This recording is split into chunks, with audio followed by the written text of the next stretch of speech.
Yeah, man! Serious times down in Johannesburg. Watch the fire now! Listen! The horns!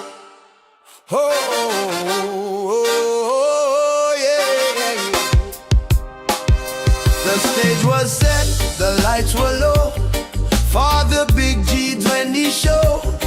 Leaders coming from across the sea to talk about the world economy. Johannesburg was dressed to impress, ready to clean up the global mess. But before the first gavel could sound, a different kind of noise started going around. Now everybody talking about Cyril's big blunder. He lighting the match while we standing under. You think you're smart with that devious smile, but you're burning down the bridge for mile after mile. Oh, Cyril's big blunder, what a heavy price when you're playing politics and rolling the dice. The party is cancelled, the guests wouldn't come. Now we dancing alone to the beat of the drum. The ANC politicians step up to the mic, spewing out words that nobody like. They open their mouths and the fire jump out, insulting America, scream and shout. They're telling tall tales, they're telling the lies, right there under the African skies. And the media catch it, they run with the ball,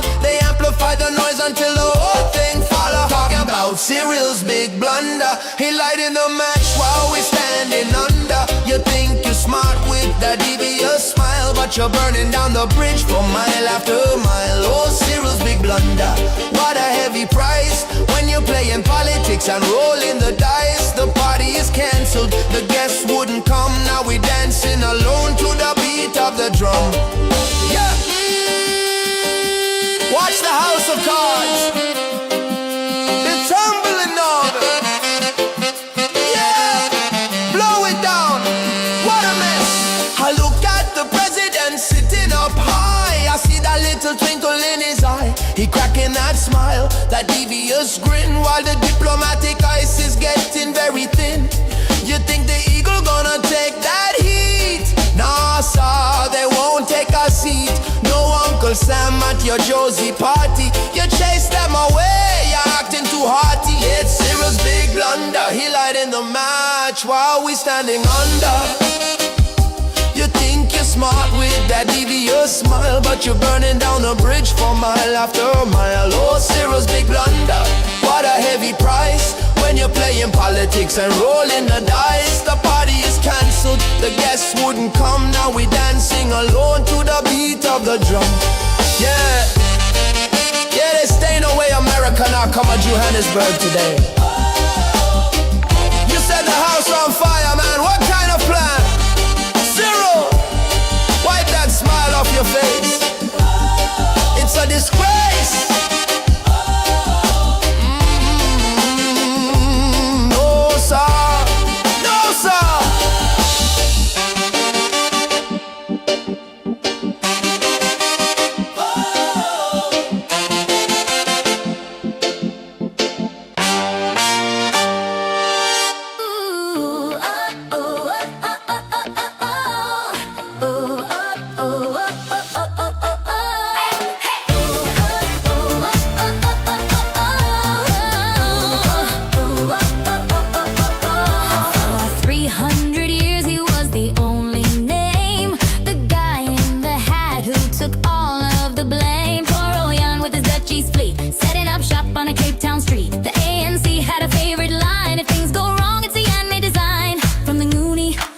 To the winner's parade.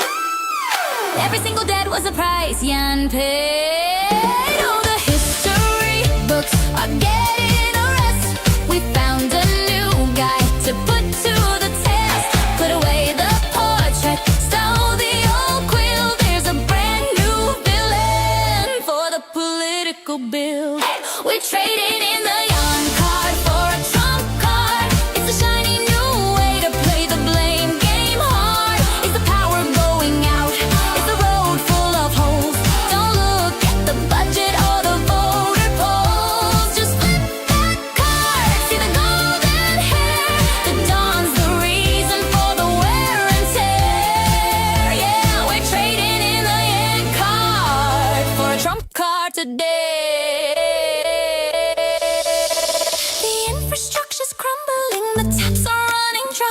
but don't ask how, and don't ask why. Forget the years of the same old crew. The orange man in DC is coming for you. Inequality's rising, it's a Mar-a-Lago plot. He's so mean and evil, believe it or not. The original gangster is out of the door, cause Jan Van Riebeek isn't trendy no more.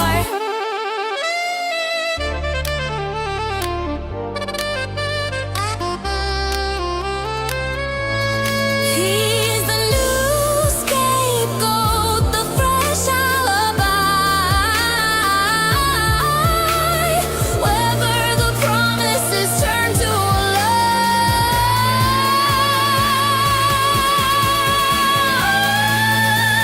America's mean, the world is so cold. It's the greatest story that's ever been told. Get your car, play your part, get host. Just flip that card, see the golden hair. The dawn's the reason for the wear and tear. Yeah, we're trading in the yen card for a trump card today.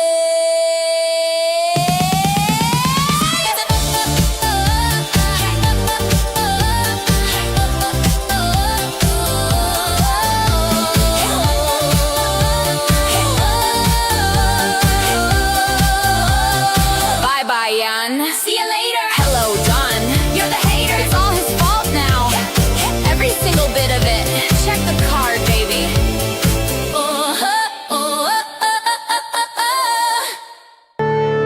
Marvin Devine.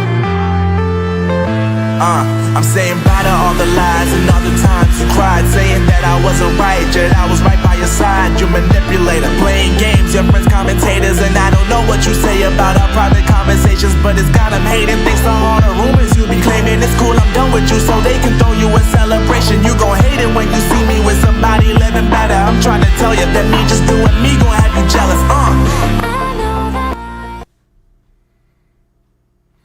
Hello, folks. Good evening and good morning, depending where you find yourselves around the world. Chris, live in central Pennsylvania for your daily dose, your daily injection, your inoculation against misinformation, disinformation, hyperbole, racism, bigotry, and just plain old nonsense. Welcome back to the program, the Indaba Africa Report. Chris Wyatt reports here. Let's check on the sound.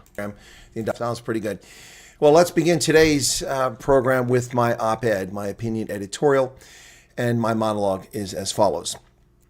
It has now been well over 2 weeks since the Iranian people rose up against the fascist, totalitarian, theocratical regime in Tehran. In those 2 weeks, the number of people being slaughtered by the government has increased exponentially day by day, according to unconfirmed reports coming out of Iran, where the internet was shut down as the government sought to oppress. These demonstrations have taken place throughout the country in every major city, and the regime's reaction has been predictable. The innocents slaughtered in the streets, shot down, attacked violently, brutally. Meanwhile, their friends, their fellow travelers in the African National Congress are silent. The country that took Israel to the International Court of Justice over a trumped-up, no pun intended, non-existent genocide case. Even if every Gazan was wiped from the face of the earth, there would still be Palestinians. They would still exist in the West Bank, Judea and Samaria, in Jordan, where they outnumber all the Palestinians in Gaza. There was no genocide. It was self-defense, retaliating against a terrorist regime that had murdered 1,200 plus people on October 7, 2023. South Africa chose to align its star with the terror regime in Iran, taking that case to the ICJ. They claim to have the moral high ground, to be above the fray, to be neutral, to be standing for what's right and just and moral in this world. Yet when Myanmar was taken to court by the Gambia, when Myanmar was taken to court, the ICJ, by the Gambia, in the novel approach of one state charging another with genocide, even though it had no standing in this case, when that trial went forward, when that case went forward, the African National Congress was the only party controlling the government of South Africa. And the African National Congress was not only silent, they failed to participate. If there's such paragons of human rights and of dignity and the United Nations Charter and the Universal Declaration of Human Rights, why was the ANC absent in the Gambia case? Why didn't they join the case as a litigator. Why didn't they at least file an amicus brief, a friend of the court? Because they don't care. Where was South Africa's ANC in the slaughter of innocent conscripts executed with shots in the back of the head in Ethiopia by Ethiopian forces murdering Tigrayan recruits? Where was South Africa in Somalia, and where has it been for the past 25 years in Somalia? Where is South Africa over the slaughter of Christians and Muslims in Nigeria? Where is South Africa in the slaughter of people in Burkina Faso, in Mali, in Niger? Silent on all of these cases. Only when it has adventurism in its heart and it sees an opportunity to grasp minerals does it play a role in the DRC, in Burundi. When its personal interests are threatened in Lesotho, it invades in 1998, Operation Boleas. The ANC-led government pretends it's neutral, pretends it's a paragon of virtue and morality. It is not. It has been over 2 weeks, not a word from Ronald Lamola. In the past 2 weeks, he spent his time demonizing America, creating fictional disputes that don't exist between the United States and South Africa. Ronald Lamola, the bright, shining, dim bulb of the ANC's future.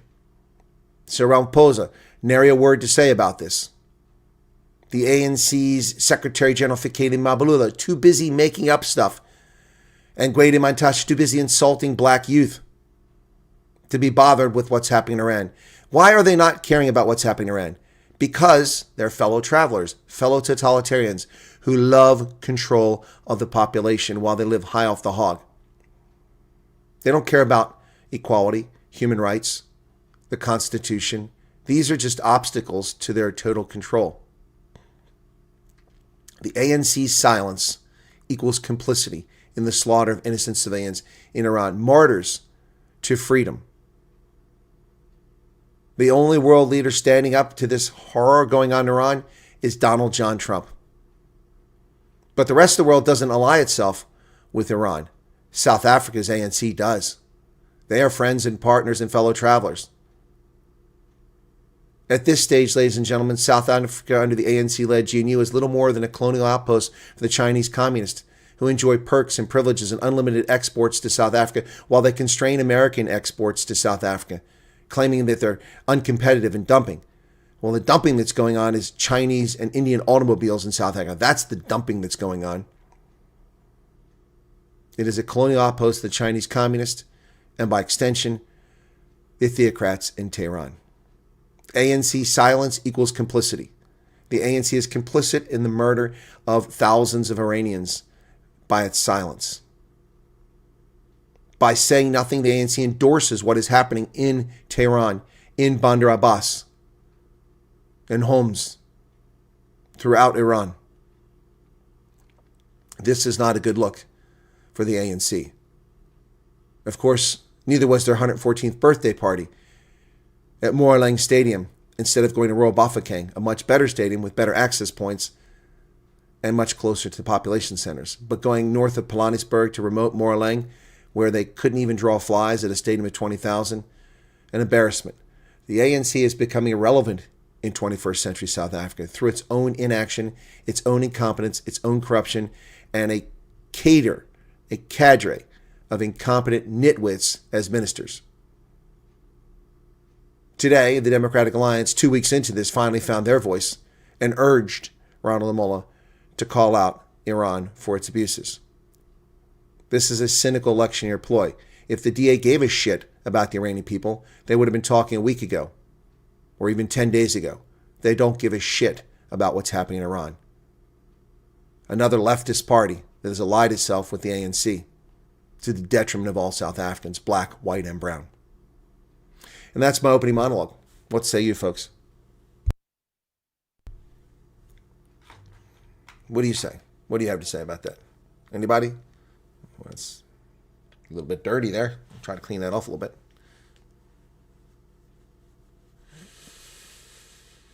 Yeah, so. That looks like Tswana to me. Where's that at? That was at 11:16. Doesn't show up over here. That's weird. Who did that? Transvaal Republic. Interesting. It shows up here, but it doesn't show up over there. That's really weird. Transvaal Republic, your comment, which looks like it's in Swana, I'm not certain of that, I just got a quick look at it, is in my broadcast studio, but not over here. Was it deleted? Usually it's the opposite way around. All right, very strange. Very strange. Interesting. Let me try to save that so I have that comment. It did want to play nice. Okay, I did get it. Good. Cool. Tatonio. Yeah, that looks like Swan. I'm not sure what it is, but it looks like Swan. I have to focus on it. All right, so who we got in the chat here? Say hello to everybody on this Wednesday, the 14th of January. By the way, folks, program announcement, Ronaldo is playing cricket again or something. So he's not available for a normal broadcast. That's why this wasn't early today. He asked me if I could do it at 9 p.m. South Africa time. I haven't heard back from him, so I don't know if we're going to do it. Mr. and Miss Smith, Joe, Handyman, Eugene, Babyface, Emmanuel van Rooyen, Colonel Wyatt fan, Karen Graham, Luva Eve, Hermanus Johannes Erlang, Virtual Western Cape, Tiki, Toki, Borderki, Nef, Stian Forster, Napoleon Dynamite, Willy, Martin van der Merwe, Utopie, Philip Holtz. The rapture is happening little by little every day. The chosen one is disappearing. Yep. Strong Boy, I said Ingrid's Inspirations, Francois Ferrer, welcome to you, Double D, Marinda Duplessis, Ans, Renee Talley, and Jacques Pinard, Black Forest Wolf. Wow, that's an interesting username. Welcome as a recruit team member. Fonz, hey, Fonz, what's up? And then Momo's here. Landerotz, Marinda Duplessis. And then we've got Charles Van Olsen, the voice series. Wonder if South Africa will take around the ICJ. Nope, I doubt it. Esmely, James, well, see, that's the problem when you do empty virtue signaling. When the next crisis comes up and people misbehave, you find yourself on the outside because you're too stupid. Annette Kruger, welcome to you. Blue Flame. Marinda Sumari. Utopie. Mr. Myth. Mr. and Miss Smith, what I recommend is you lower the resolution on the video to a lower. Don't go with high definition. Lower it, and then it'll take less data to get the signal to you. You'll still be able to watch. Sally, hello. Nicola's in from Bolito. How's your daughter doing today? Is she all right? She calmed down a little bit?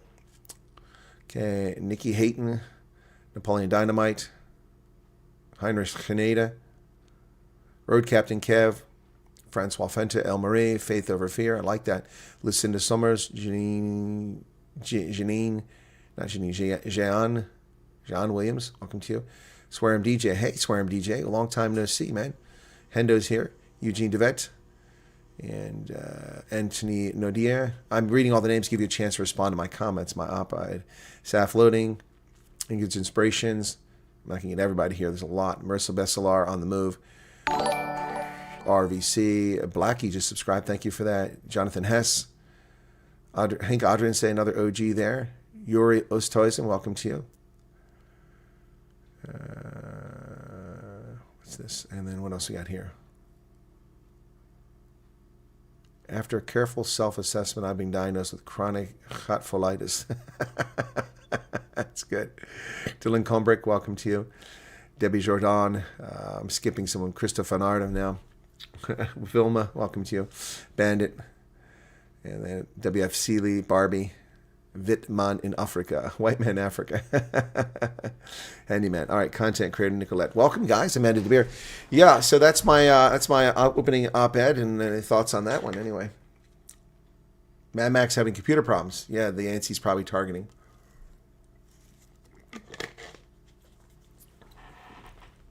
Doesn't matter what we say, it all just stays the same and gets worse without anyone noticing. Well, somebody's noticing. The Senate Foreign Relations Committee has struck at South Africa, and they ought to put fear in the heart of the ANC. Terry Paulson, welcome to you. You're quite wrong, Quids. The world is taking notice, and it all started because, well, some of us have been preaching it from mountaintops for ages. But the President of the United States has made this go crazy. And did you see the post on X?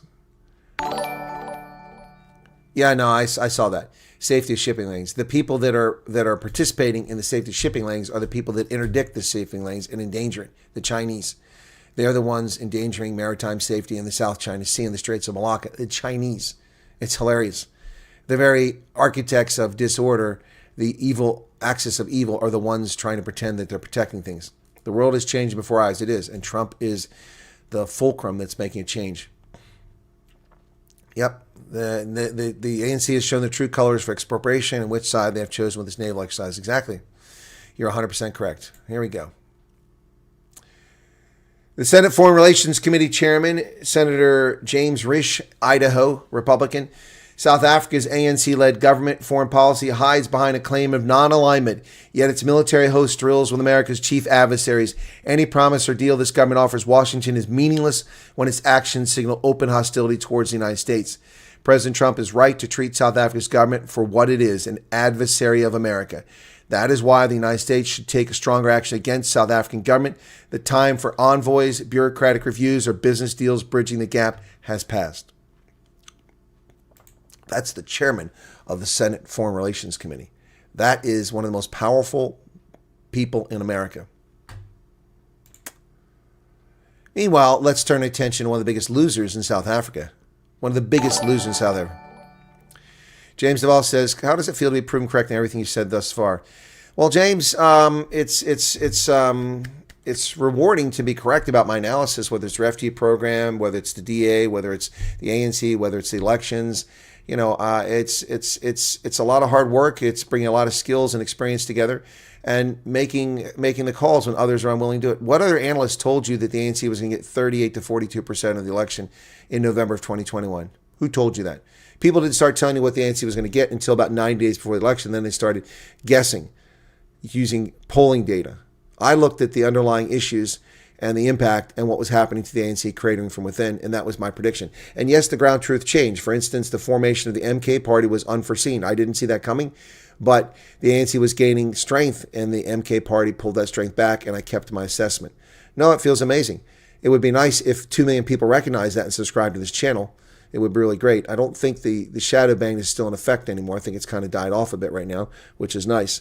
Occasionally we have big breakout videos, and we have regular, consistent, good viewership on the lives, and we have very good viewership on the lives. And then after the fact, last week I had 2 days in a row with 20 and 35,000 viewers on my live stream. That's insane. That's awesome. That's like the little people with, C cups and 22-inch waist and bleach blonde hair and lips the size of watermelons that run around and pretend to be, thoughtful people and understand the world. They get audiences like that, not dead sexy 59-year-olds like myself. She wrote about me in News 24. I didn't say anything in News 24.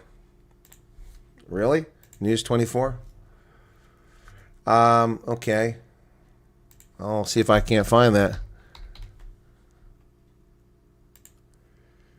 Let's see if we get something on that. The farm attacks that never happened.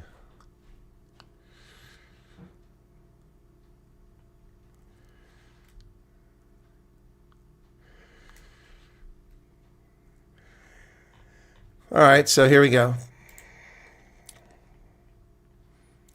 This was a claim delivered an emotional conversational interview between American YouTuber Chris Wyatt and South African refugee Thea van Straten.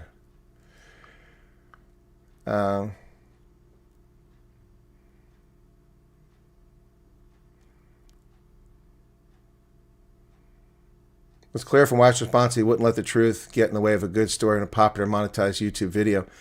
YouTuber moved to informing the farmer of his own experience of visiting farms, being on community patrols, and speaking farm attacks. Also expressed his confidence in the U.S. refugee vetting program and declined the invitation to visit the farming community due to his time constraints. That's a lie. I wasn't offered any opportunity to visit the farming community.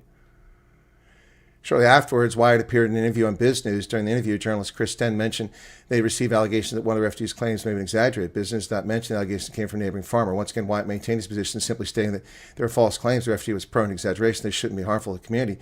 He again pointed to the effectiveness of the U.S. vetting process. The refugee in question was already in the U.S. and would face consequences for any fraud. Okay. Not satisfied with how the farming community has been portrayed. Another neighboring farmer. Okay.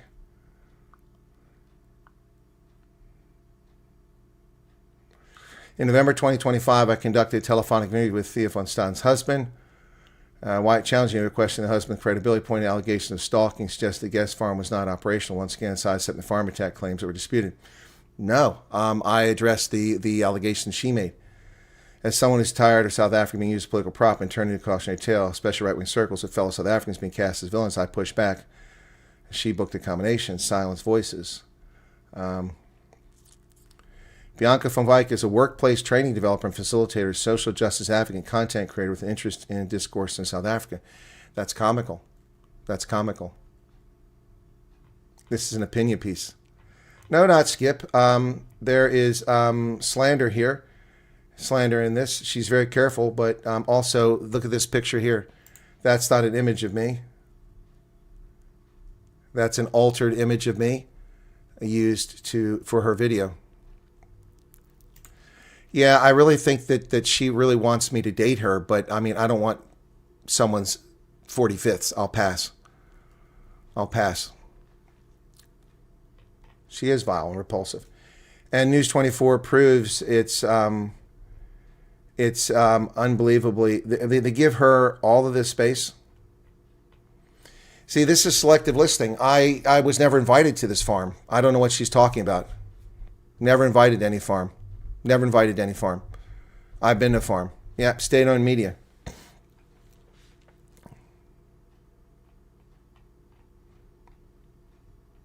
Well, they mentioned Cliff Central Morning Shot as well. Yep. Oh, I'm on Business News this weekend.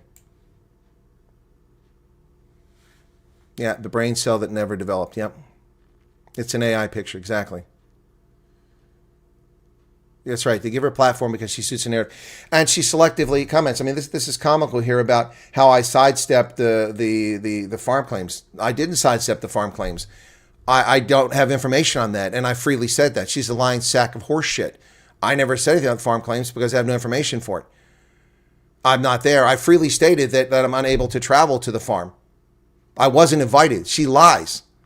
This is a lie. I wasn't invited. I said that I'm not in South Africa. I couldn't travel to the farm to confirm it. What I can confirm is the other information. Therefore, I said that they were simply lying. Yep, she would pull the life support on her own mother to charge her phone. You're right about that. Yep, that's disinformation. Disinformation. Well, thank you for that. I didn't see that. Bianca from Dipshit. Yep. Well, speaking of dipshits, let's get another one. Let's talk about another dipshit, okay? Here's another dipshit.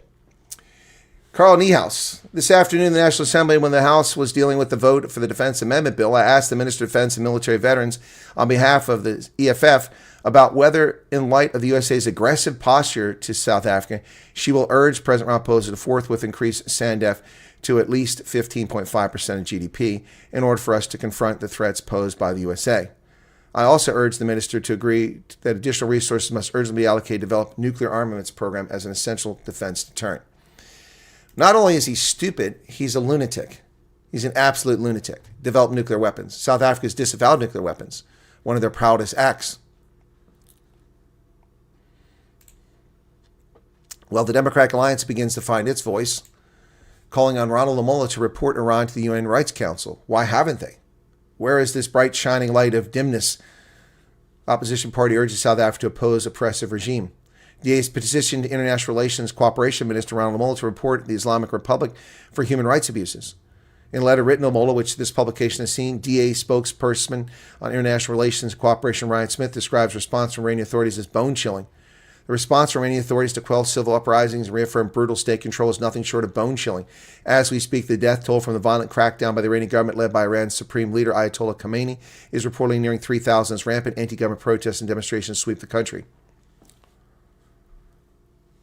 South Africa's role is especially crucial in this regard, given Iran's recent accession to BRICS Plus and ANC's own very public and unapologetic proximity to Iran, which was found worrying expression in South African foreign policy despite being wholly incompatible with the values for which our republic stands. Yep. That's very, yeah, I'm not going to forgive you. That's very rude to ask a question. I'm doing the news. Hold your question. Don't be disrespectful. It's not a refugee broadcast. The Democratic Alliance likens the protest to Sharpeville massacre. No, not even close. Not even close. This is a popular uprising by citizens of Iran. What happened in Sharpeville was instigated by political parties and operatives. In a letter to IRC, to DERCO, Ryan Smith likened the Iranian uprisings to Sharpeville and Soweto uprisings in 1976. Not even close. Not even close. Yeah, the DA kept quiet for too long. Apartheid victims, did you know this? Apartheid victims who went to the TRC were given $30,000 in restitution. Yeah. Yep. $30,000 one-off grant, medical benefits, and social assistance. Reparations. They were given reparations 20 years ago. Did you know that? Did you guys know that? Did you know that? Did you know that the government of the ANC gave reparations to those who came forward with the TRC? Trade Minister Parks Tao welcomes U.S. House approval for AGOA renewal. Well, thank you, Parks Tao. We appreciate your endorsement, but it won't help you. You are out. You will not be in AGOA.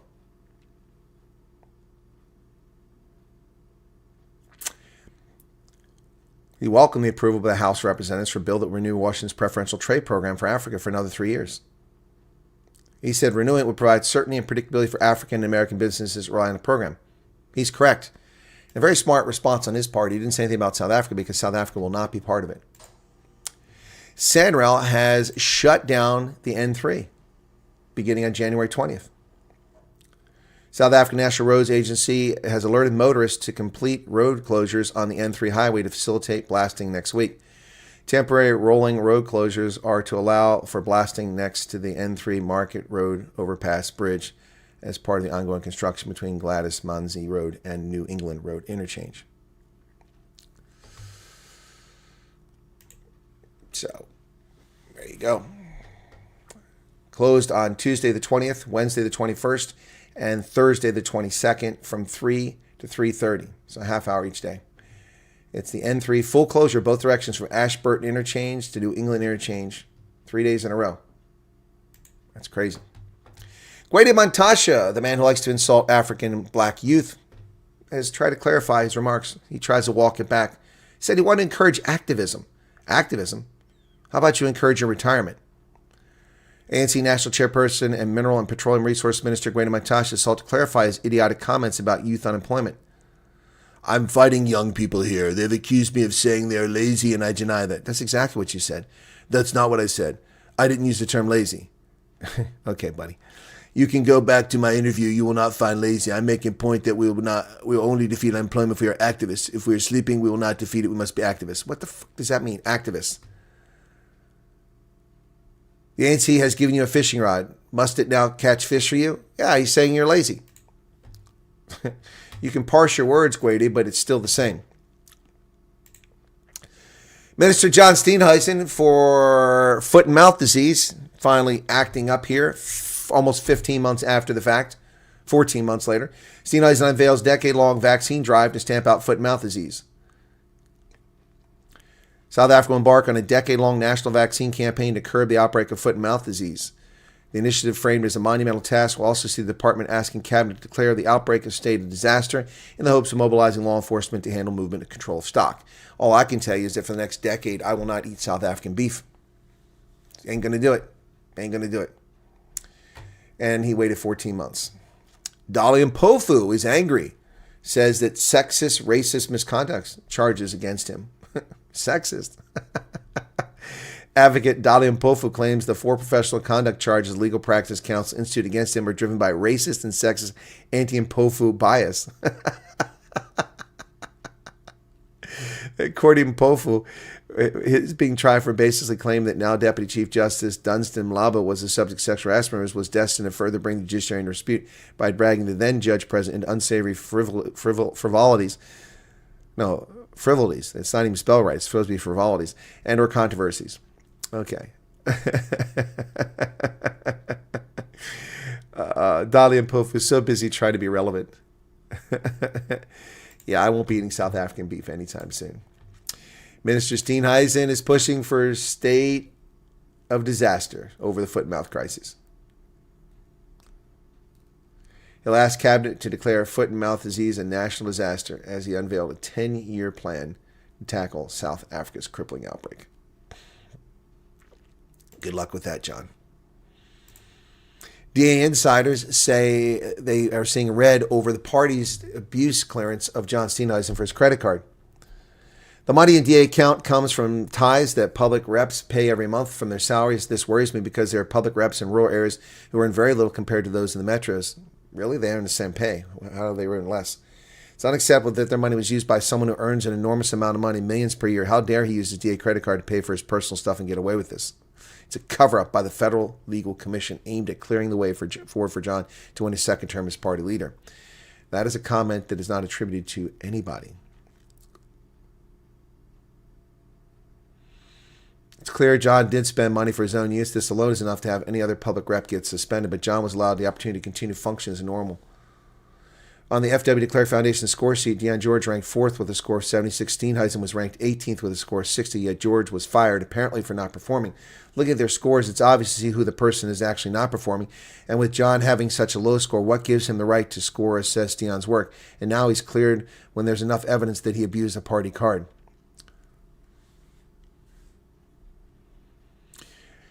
And someone had an opposite view. The fact the party has grown since Steenhuisen took over as leader, we are stronger and more diverse as a party. Our membership reflects that, and it's all under Steenhuisen's leadership, said an insider. Are you delusional? The party has grown. The Democratic Alliance received less votes in 2024 than it did in 2019 under Musi Maimani. Stop this myth that the DA has grown. You're liars. The numbers show that you lost 500,000 votes. You dropped from 4,004,000 under Helen Zille in 2014 to 2019 to 3.6 million under Musi Maimani, who got more votes than John Steenhuisen as leader of the DA, who got just 3.5 million. Your party hasn't grown. It's shrunk. They are propagandists. They are liars. Liars. I'm sick of saying the DA has any legitimacy whatsoever. They simply lie to people every damn day. Tell the truth. You're a party in disarray. You're a party whose leader can't balance his checkbook. You're a party whose leader can't settle an $8,000 credit card bill and has a legal judgment against him for being a deadbeat debtor with a 2.6 million rand salary. A man who's 48 years old who doesn't have anything to his name. And this is your standard bearer? This is who you hold up? At least with Helen Zille, you had a moral, competent leader. This is unreal. These apparatchiks will destroy the Democratic Alliance, and I don't care anymore. I actually encourage people to vote for the DA in 2021. Unbelievable. South Africa risked angering Trump by hosting navies of Iran, Russia, and China. This was a Wall Street Journal article which prompted Senator Risch to call South African adversary in the Senate Foreign Relations Committee. And by the way, he's a Republican, but most of the Democrats feel the same way. They just aren't willing to speak up. And trust me, I know. I've talked to people. Been there. So Knysna is staring day zero in the face. That's the Tevaterskloof Dam at the height of Cape Town's drought. So that's a useless photo from 2018. 2018, useless photo. Nice has 10 days of water supply left. Today's the 14th. Experts say climate change is worsening drought risk and governance-related challenges are contributing to the crisis. Nice's main dam at critically low levels. Authorities are scrambling to avert a full-blown water crisis, and residents have been warned that water rationing may soon be unavoidable. Said January 20th, the Akkerkloof Dam, the town's primary water supply source, had dropped to just 20%, leaving 13 days of water. So now it's down to 10 days. Do you think perhaps misuse of water and overpopulation might be responsible? The climate in the Western Cape hasn't changed much in hundreds of thousands of years. Kruger National Park is flooded, meanwhile. Major road closures and gate updates. Look at that. That's crazy. The Kruger National Park said on Wednesday the Crocodile Bridge gate is closed and the water level of the river is being monitored. Heavy rainfall in Limpopo and Mpumalanga is seen across some areas of Kruger Park, being restricted to flooded roads and rivers.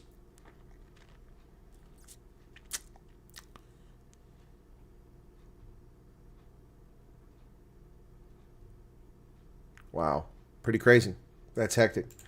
South African banks are eye Standard Chartered Botswana sale. ABSA and First Rand are interested in buying it. British multinational bank Standard Chartered has decided to change its early decision to offload only its wealth and retail business in Botswana. It's now putting the entire business up for sale in a move most likely to draw attention from South African banking majors looking to grow outside their home market. will now include corporate investment banking unit, a money spinner for many banks. Yep. So, Standard Chartered Botswana is well placed to thrive under new ownership with the necessary local scale. Well, we'll see. We shall see. Zimbabwe sets a deadline for foreign-owned businesses to comply with its racist local ownership laws.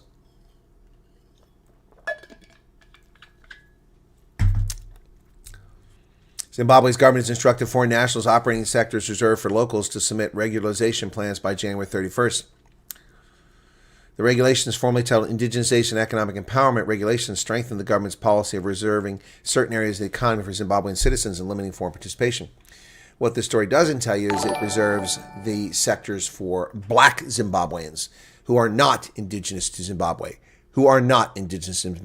This is fraud. The indigenous population of Zimbabwe were San, Bushmen. That's who they were.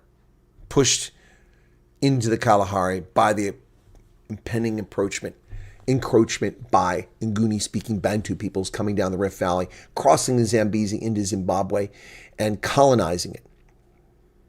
In fact, the Ndebele are recent arrivals, having arrived only late in the 19th century after fleeing from the Trek Boers, the Griqua, the Tswana, and the Sotho peoples who smacked their ass hard after they fled from the Zulu. They fled from the Zulu and they terrorized peoples in the Highveld until they teamed up and pushed Mzilikazi north of Limpopo into today's Zimbabwe. The Ndebele are not indigenous. The Shona are not indigenous. The Cesaro Shona are not indigenous. They are colonizers. They are occupiers of Zimbabwe.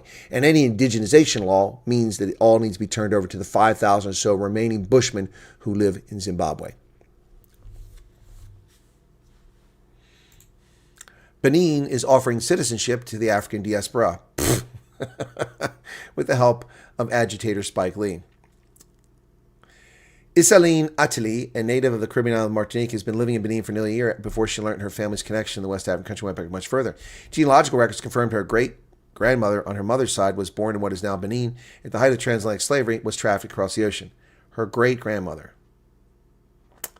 She's 28 years old. Excuse me. Her great-grandmother. She's 28 years old. Okay, her grandmother. If she's 28, then her mother had her 30 years ago, which would have put it in 1998. 1998 she was born, which meant her mother had to be at least 15 in 1998. Let's say she was 20. It means she was born in 78. That's her mother. Her grandmother would have been born in 58. Her great-grandmother would have been born in 1938. Even if we stretch these ability to breed and have children back longer for the time that women are fertile, the best you could do is 1900, that her great-grandmother would have been born. She's claiming her great-grandmother was part of the height of the transatlantic slave trade. See how this just doesn't pass muster? If she was 78 years old, this would be a plausible story. But she's 28, and her great-grandmother was in the transatlantic slave trade? Bullshit. Bullshit. Propaganda. This doesn't pass muster. This is like a Bianca von Wyk story. It doesn't pass muster. Her great-grandmother. She doesn't say her great-great-grandmother. She says her great-grandmother. Mother, grandmother, great-grandmother. 3 generations behind her.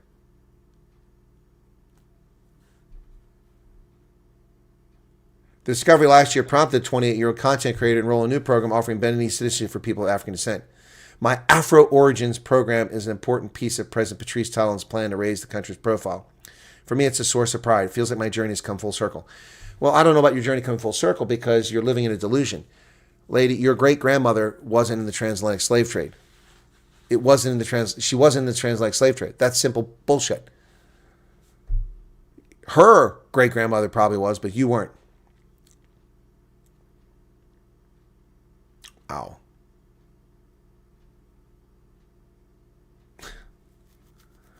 In July 2025, American R&B star Ciara became the first beneficiary of Beninese citizenship. Good. Strip her of American citizenship. She likes Benin so much she can go stay there. To qualify, applicants need to be 18 years old, produce documents or DNA tests proving their ties to the continent, and they cannot be citizens of another African country. Benin's program is similar to the initiative started in Ghana back in 2016 that granted citizenship to a whopping 684 members of the African diaspora out of the tens of millions. Yeah, this is just a scam. President Trump has canceled all talks with the Iranian officials, and he says help is on the way. Also imposed a 25% tariff on any country doing business with Iran. Iranian judiciary chief signals fast trials and swift punishments as protests continue. So now they're simply, we're told, going to hang protesters. The head of Iran's judiciary today said there will be fast trials for those suspected of serious crimes during the nationwide protests sweeping the country. If a person burned someone, beheaded someone, or set them on fire, then we must do our work quickly. If we want to do a job, we should do it now. If we want to do something, we have to do it quickly. Yes, before you're overrun by American forces.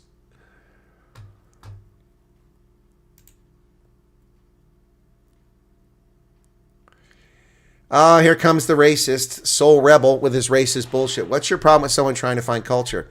Not a damn thing, dipshit. That's why I promote Sutu culture and Swana culture on this channel. And I interviewed a nontagenarian last first language speaker of the San language, Nu. That's why I promote those people and promote their culture. So take your racist bullshit and go elsewhere. Sitting here attacking me. I have no problem with people trying to find a culture. I have a problem with fucking liars. Liars. There's no way her great-grandmother. It's a lie. It's a myth. It's bullshit. Just like your statement is. You have problems with black Americans trying to find culture, but you make your... Fuck you in your comment. I have no problem with black Americans trying to find their culture. I have a problem with liars. With liars. Alex Haley found his culture. He researched it. He found where his family came from. So piss off. Foot sec. Smart ass.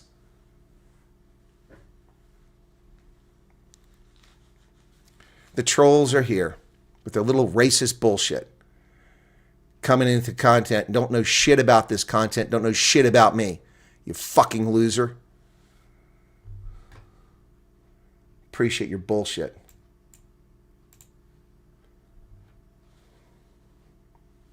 No, let him talk. Let him talk. Let him talk. I just called him all kinds of names. He get a chance to talk. Stupid people should wear signs.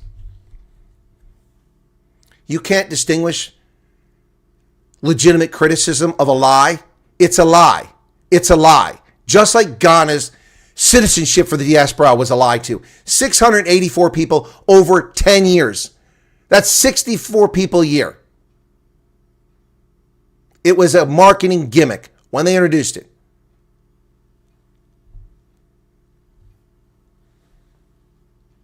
I'm not angry, Michael Holmes. Again, you guys mistake things. That deserved a hiding. That deserved a hiding.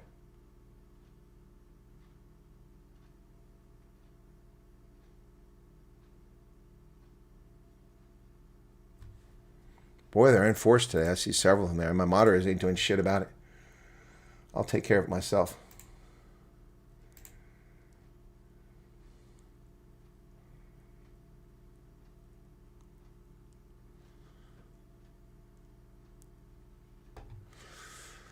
No, you're not asking a question. That was coded racism. All right, so that's why I said don't take the guy out. He's got a chance to respond himself.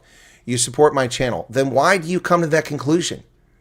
Okay, we're almost done with that portion of this. So I'm going to ask Soul Rebel, if you support my channel, you've never been here before, why do you come to such a conclusion that I have an issue with black Americans finding their heritage? I don't. I encourage black Americans to find their heritage. I encourage them to stop the myth and the lie about black Americans. 75% of whom have more European DNA than African DNA. I encourage them to discover that. I encourage them to find where they came from in Africa. Absolutely. 100%. I'm a genealogist with 26,000 people in my tree. And as far as culture, I learn languages. I speak 6 languages. I've lived all over Africa. So you say you watch my channel, but you should know this already. Why would you make such a silly statement? Why would you make such a silly statement?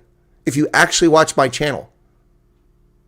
If you actually watch my channel, you would know that I wrote a president's data brief that kept 640,000 black Africans from starving to death.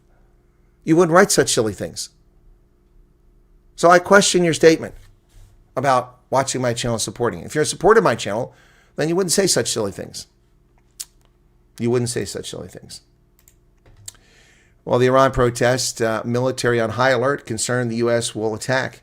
Iran's foreign minister says Israel has always tried to drag the United States into fighting wars on behalf of U.S. President Donald Trump and should know where to turn to stop the bloodshed. Well, good luck with that.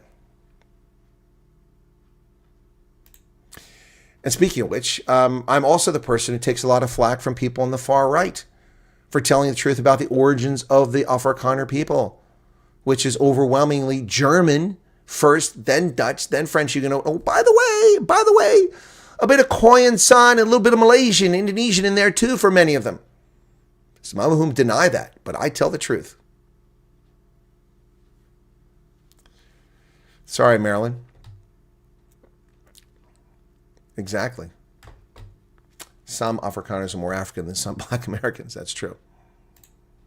U.S. evacuates personnel from its Qatar air base as Trump weighs Iran strike. And back to Ciara, my comment on that. Let's get back to that. My comment to Ciara about Ciara, Seoul, my comment to Ciara was that I don't believe in dual citizenship. It has nothing to do with whether she's Black or African American. It has to do with dual citizenship, which I think is a farce. And I'm well known on this channel for clearly stating my position. I do not believe in dual citizenship. It's bullshit. You can't owe fealty to two nation states. You either crap or get off the pot. You're either an American or you're Beninois. You're either Somali or you're an American. You're not both. I am not a German American, an Irish American, a Viking American. I am an American. Done and dusted, finished and clar. There's no such thing as dual citizenship. That makes you better than someone else. And no human being is better than any other human being on this planet.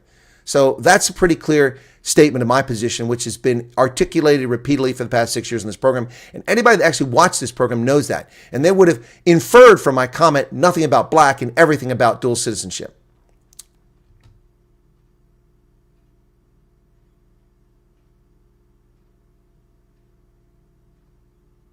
All right, Soul Rebel. All right, it was a serious question. Well, I've answered it then, okay? All right? And I'll pull back my profanity-laced response. But it's a silly question. It is a silly question. Why? If you watch my channel and support me and you've given super chats, why are you asking that question? Why would you think that? Why would you think that I don't want African Americans and Black Americans to discover their roots? I mean, that doesn't make any sense. Not at all. You've succeeded in distracting the conversation, which is fine because I love talking about these topics. Because people who sound me that way have no basis.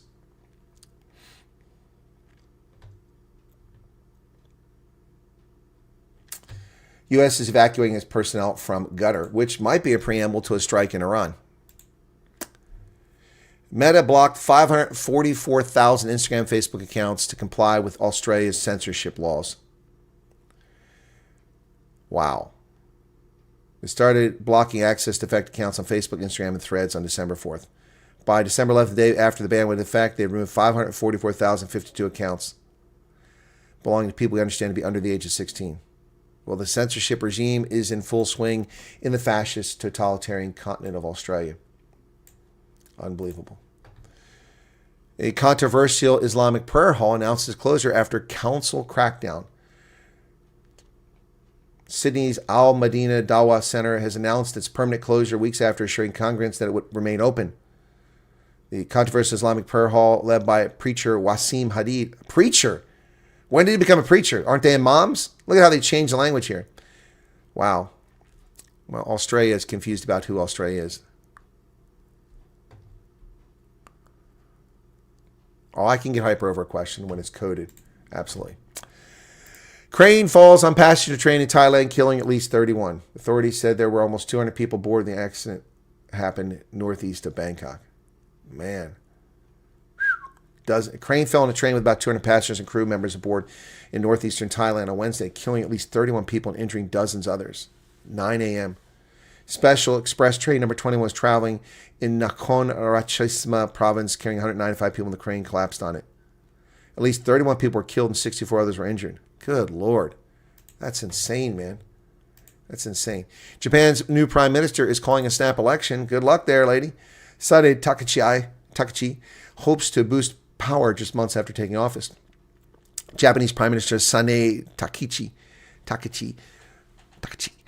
plans to call a general election as soon as next month. It's a gamble. He will dissolve parliament towards the end of January. Decisive victory would give her a freer hand to pursue pro-U.S. agenda. Well, good luck with that. could backfire on you. Lots of people, I mean, Francois Mitterrand, not Mitterrand, Emmanuel Macron tried the same thing, and it backfired on him. China announces record trade surplus as it steals from the world. Exports flood world markets. Chinese surplus reached 1.2 trillion last year, 20% increase from 2024, as Beijing kept its currency intentionally weak, undermining the currency markets and pursued self-reliance to replace imports. Yep, they're crowding out imports and manipulating their currency. China's surplus is widening, despite the tariffs that the U.S. has imposed on them. All the pundits, it'll all be global closure. All the economies will shut down. The world's over. They were all wrong. BP flags a $5 billion write-down of its low-carbon bullshit business. British Petroleum, or Beyond Petroleum, as the woke crowd likes to call themselves now. The charge, along with warning of lower returns from oil trading, shows challenge awaiting incoming chief executive officer. BP said it would write down the value of its gas and low-carbon energy divisions by $5 billion, the legacy of ill-timed move into renewables that left it the least profitable of the major oil companies. The London-based company is now in the early stages of a turnaround aimed at bringing the business back to its roots, drilling for oil and gas. They went woke and they went broke. As a BP shareholder, I'm a bit disappointed in the wokeness. Greenland and Denmark. Greenlandic and Danish ministers will meet with Vice President Vance and Rubio. Trump has expressed interest in annexing Greenland. Danish Foreign Minister Lars Løkke Rasmussen said he and his Greenland counterpart Vivian Motzfeldt will meet U.S. Secretary of State Marco Rubio today to discuss the Arctic island. Rasmussen told Danish media on January 13th that U.S. Vice President J.D. Vance will host the meeting.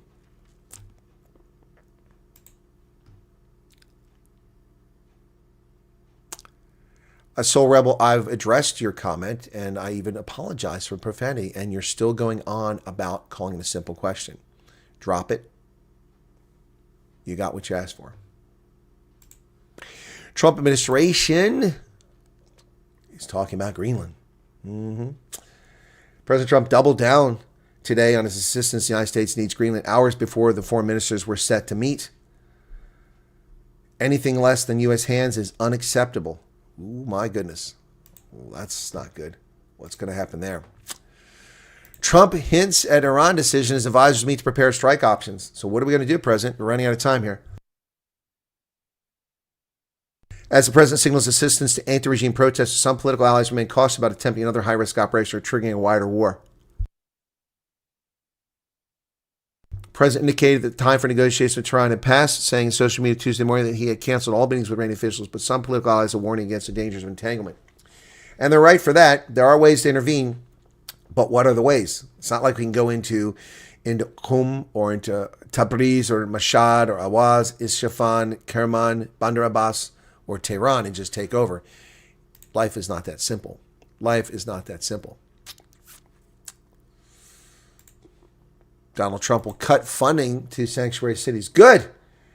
Criminals don't deserve money.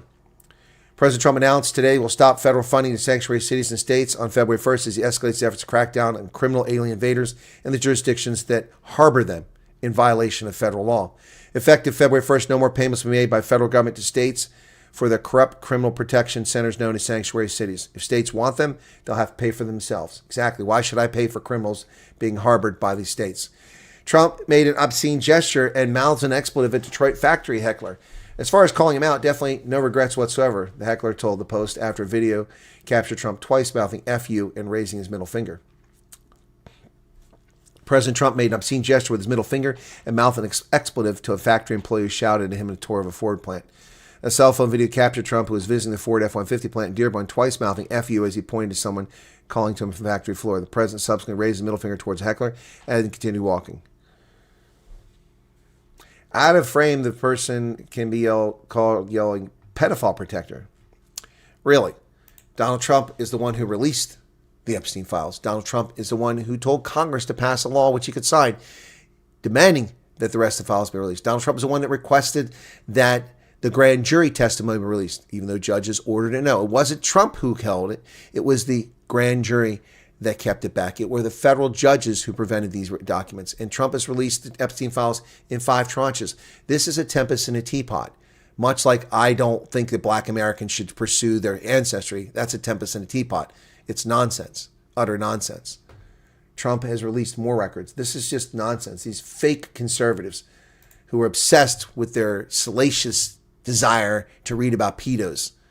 Nobody's being prosecuted. As I've said all along, the only hope that any survivors can get is to go after the estate. He's dead. She's in jail. What justice do you want beyond that? You will not get Bill Clinton put in jail over it.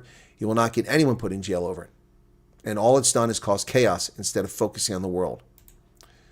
Made in China airbags are blamed in the death of 8 American drivers. Sent large metal fragments in drivers' chests, necks, and faces. The United States is urgently warning American car owners about faulty Chinese airbags have now killed several drivers. The National Highway Traffic Safety Administration said the substandard replacement airbags inflators were likely illegally imported. The agency is aware of 10 crashes resulting in 2 drivers suffering severe injuries and 8 being killed in otherwise survivable crashes.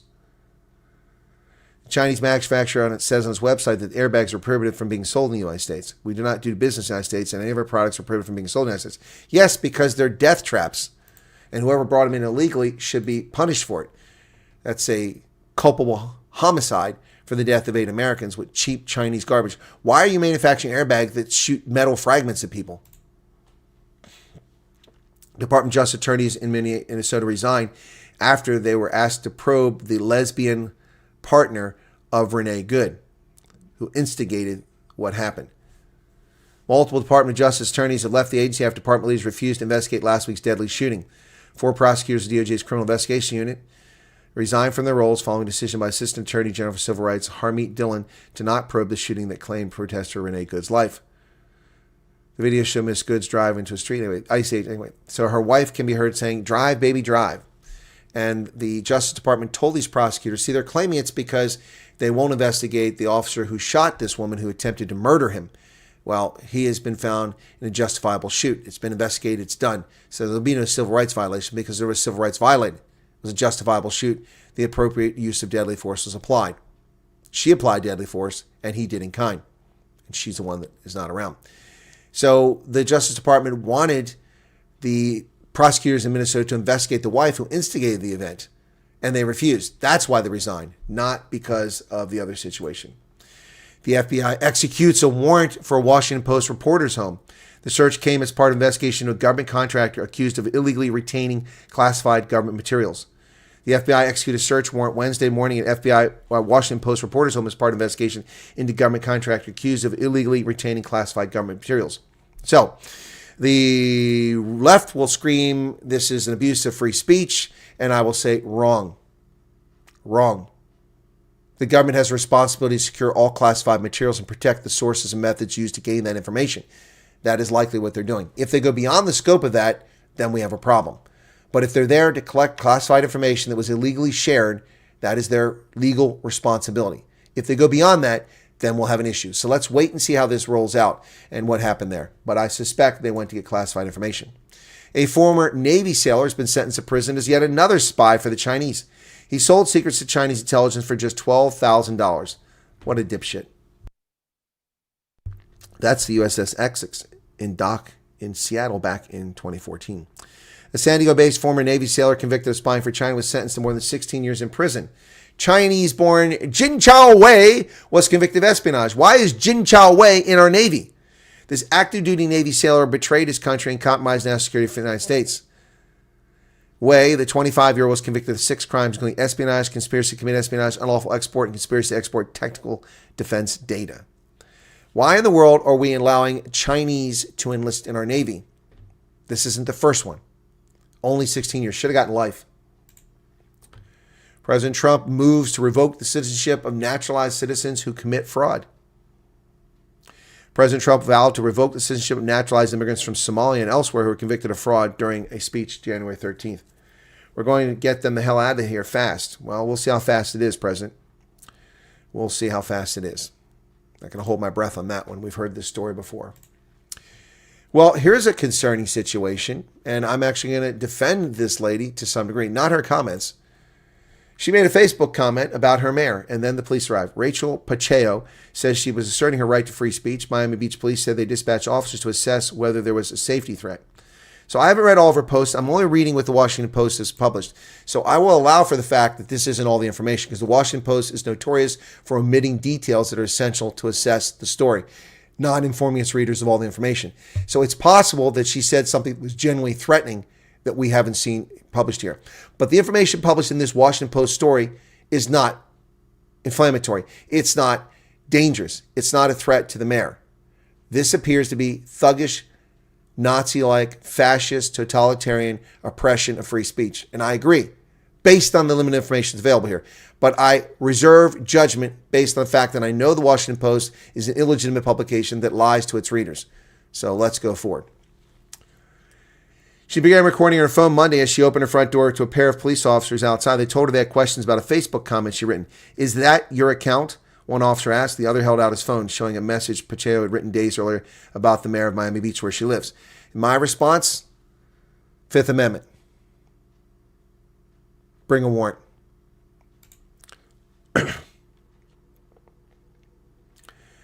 She left a comment about a post from Mayor Stephen Miner calling the city a safe haven for everyone. Miner, who is Jewish, contrasted Miami Beach with a place like New York City, where he accused officials of discriminating against Jews and promoting boycotts of Jewish and Israeli-owned businesses.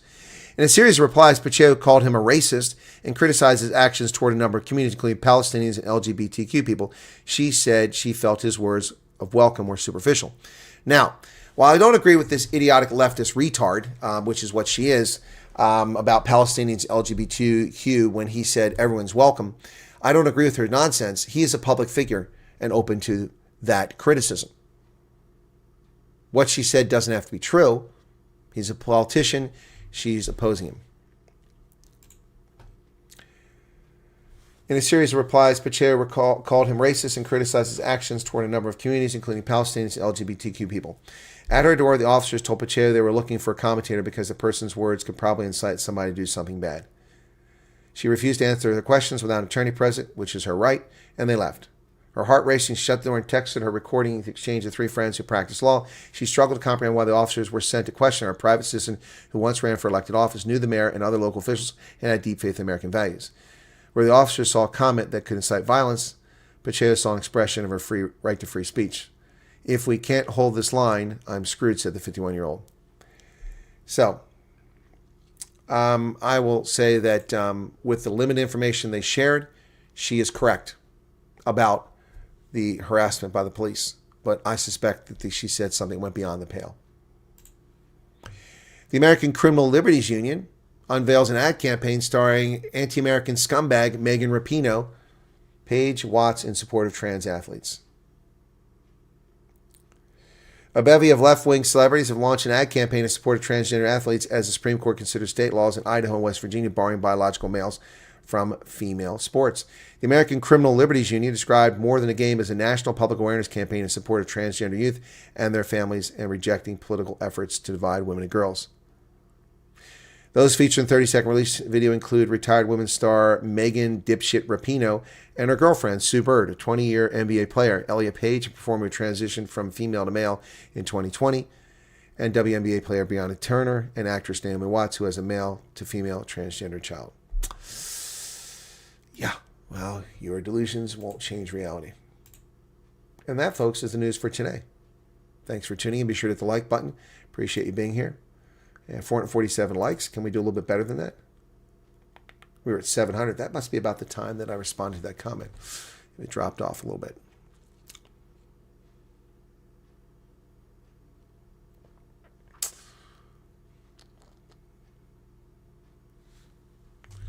Holton Caulfield at 144. You're talking about the James O'Keefe undercover story about the guy. He became a citizen in 2018 and joined the Secret Service in 2020, and now he's protecting the vice president. That's just stupid.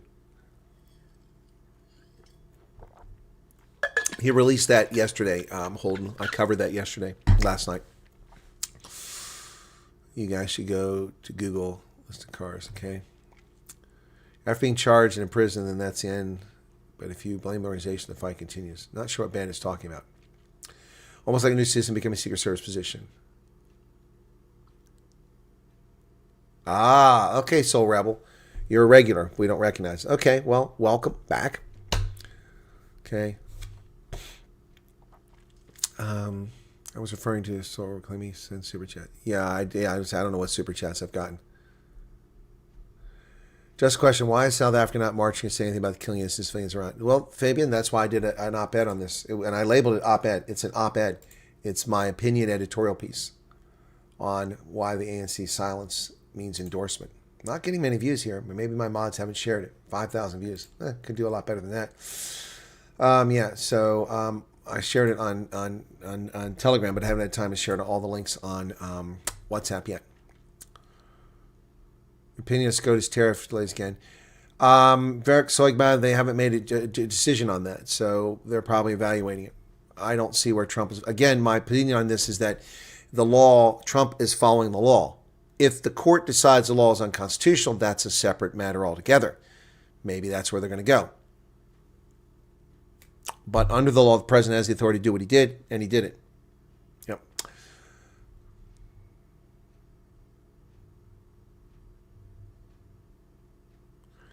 Soul Rebel says, okay, you got no worries. Somehow YouTube changed my username. Yeah, they do that a lot, Soul Rebel. They change the username. But again, let's be clear about this here. I want to be clear because that came up. I have no problem with people discovering their heritage. None at all. None at all. But my Viking heritage doesn't make me a Viking. My royal English heritage doesn't make me royalty. Doesn't make me a duke, a noble, a knight. My Germanic ancestry doesn't make me a conqueror of Rome or North Africa. My experiences, my behavior, my conduct, my actions make me who I am. By inculcation of values from family, from lack of family, from faith, from lack of faith, from society. That makes me who I am. And that's what makes you who you are. What you're inculcated with, what you believe in, not where you come from. Now, your health, there's a direct bearing on your health from the DNA you've inherited. The fact that I have all this head of hair is from the DNA I inherited. I know people at 18 who are bald. Thank goodness I'm not. It's not a pretty sight. Trust me, I've been there. Basic training, not a pretty sight.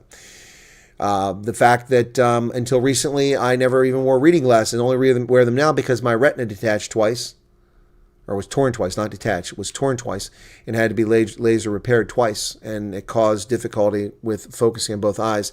And as a consequence, it took 8 years, but 8 years later, I'm wearing reading glasses frequently now. But I can still read at a great distance. That's great. Fortunate, like Sydney Sweeney's genes, good genes. That's helpful. That's helpful for everyone. I don't have a propensity for sickle cell anemia because I don't have mal-shaped blood vessels or blood, whatever they're called. That's important. It's good to know that stuff. It's also good to know it, to have a bit of pride, to know where you're coming from. And everyone should know that Alex Haley was amazing. Alex Haley inspired so many people, black and white. Alex Haley's roots had a profound effect on me, even though I was told to go to bed every time it was halfway over when it was aired. Alex Haley's Kunta Kinte, played by LeVar Burton, is something I'll never forget, and played by John Amos when he was an adult. Never forget that. It got boring later on, and in the subsequent second version, it was boring as all get out. But the roots, the origins of Alex Haley's roots inspired me to be a genealogist. And I have 26,000 people in my tree. But again, I do encourage all black Americans to find out who they are. So those who are inclined towards hatred towards white people, which is not an insignificant number, it's not a significant number, but it's a number.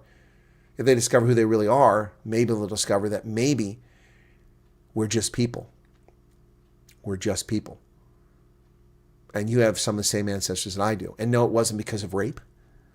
No. Lots of light-skinned black people tried to blend into society and merge with whites and intermarry with whites after the Civil War and even before that.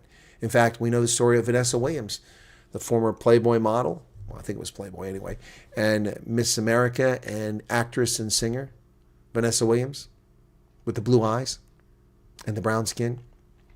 Vanessa Williams on Who Do You Think You Are, they did that television series, and they found out her ancestors lived in Oyster Bay in 1850 in the first modern census of America, which included everyone by name and age. Before that, it was the head of household and then a number of males and females based on ages. The first modern census was 1850, Oyster Bay, Long Island, New York. Listed her great-great-grandmother and grandfather. She's the same age as me. Great-great. Her great-great-grandmother and grandfather, white woman, mulatto male. And her first response is, what a brave man. Really? How about what a brave white woman to be married to a mixed-race black man in 1850 in New York, in Oyster Bay? They didn't care about it. They fell in love. The point of the story is that when you discover who you are, it alters your bigotry, your bias, and your hatred of other people. At least it should. Spike Lee, one of the most interesting things I ever saw from Spike Lee, even though I think he's an interloper, was when they did Who Do You Think You Are? And he found out that his great-great-grandfather was the owner of the largest pistol factory for the Confederacy in the Deep South. And then he met one of his white cousins who was descendant from the white line. Now, in that case, there's probably some abuse of slaves by that family. But the point is that they're cousins. She's from Kansas and Spike Lee's from New York. And they met on a human level. It was awesome to see.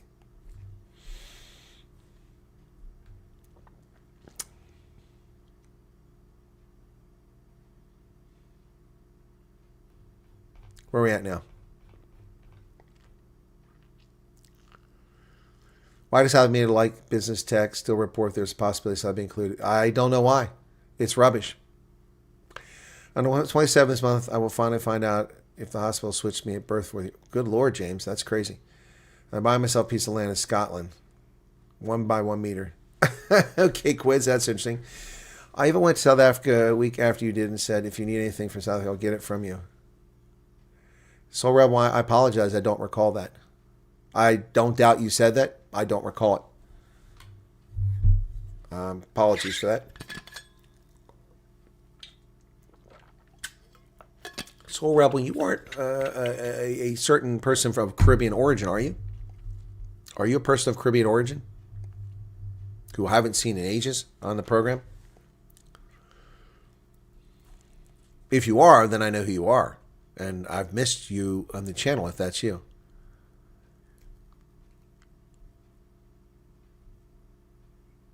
I don't recall a face, but I remember someone from the Caribbean. No, they won't take their buddies to the ICJ.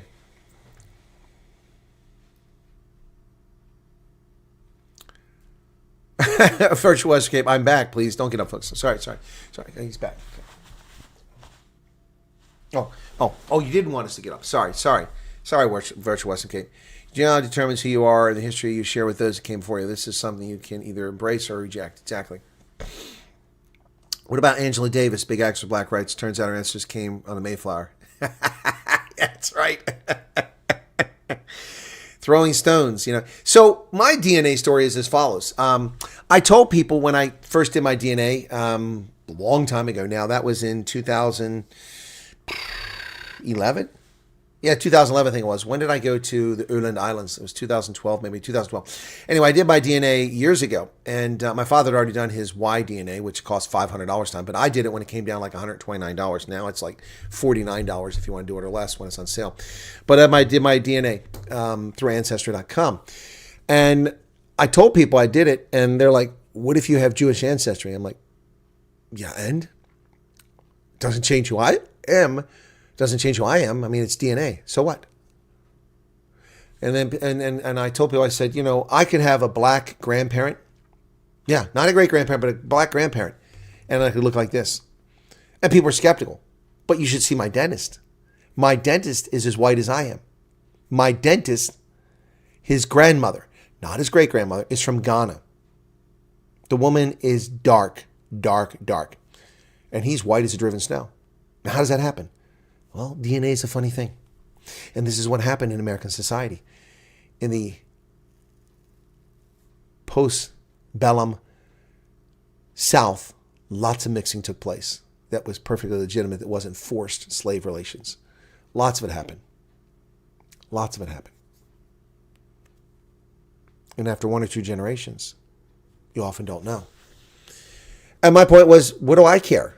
What do I care if I have a black ancestor in my DNA? What do I care if I have a Jewish ancestor in my DNA? I don't care. I mean, I don't have a beef with it. It just opened up an interesting line of more discovery. Simple as that.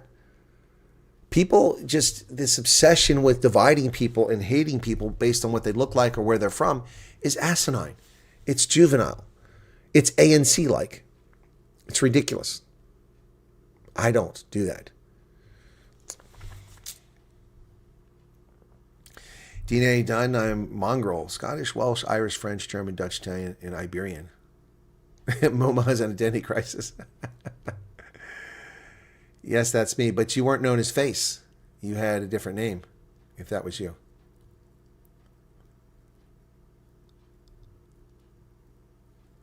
You weren't screamed at, you were yelled at. Or it wasn't screamed, it was yelled. Yep, Cornier has Khoi San, Jewish and Viking, and French heritage. Yep.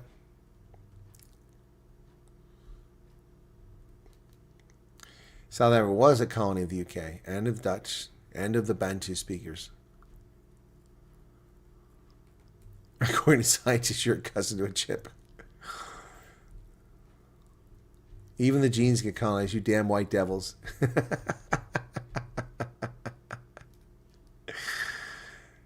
Once pigmentation doesn't define you are. That's correct, Ingrid. Yep. Good people are good people, whether they're black, white, or brown. Yep. And I lose viewers because of that view, and I don't really care. I'm not a bigot. I'm not a racist. And if people want to be bigots and racist, they can go elsewhere. They're not welcome here. Don't need that. That's so unnecessary. So, yep, I got the dog in me, says Bandit. David says pure Neanderthal. Well, thank you, Soul Rebel. Yeah, no, it's there's no reason for people to act so stupid. I mean, you know, people get so angry on here. Who, me? Nah, I went from this to this just like that. Missed your mention, hence the repeat. Apparently, 45 ICE agents names leaked by official. Really?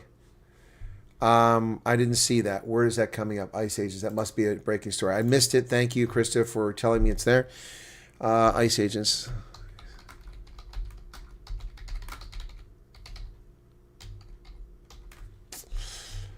Personal details of thousands of Border Patrol and ICE goons, the goons they call them, allegedly leaked in a huge data breach.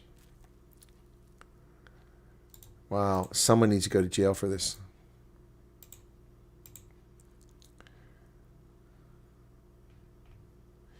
Details of alleged ICE agents and Border Patrol employees have been reportedly leaked in an online watchdog group following the fatal shooting of Renee Good. The identities of around 4,500 agents were shared with ICE list website by a Department of Homeland Security whistleblower. That's not a whistleblower. That's a criminal. That's a criminal, not a whistleblower.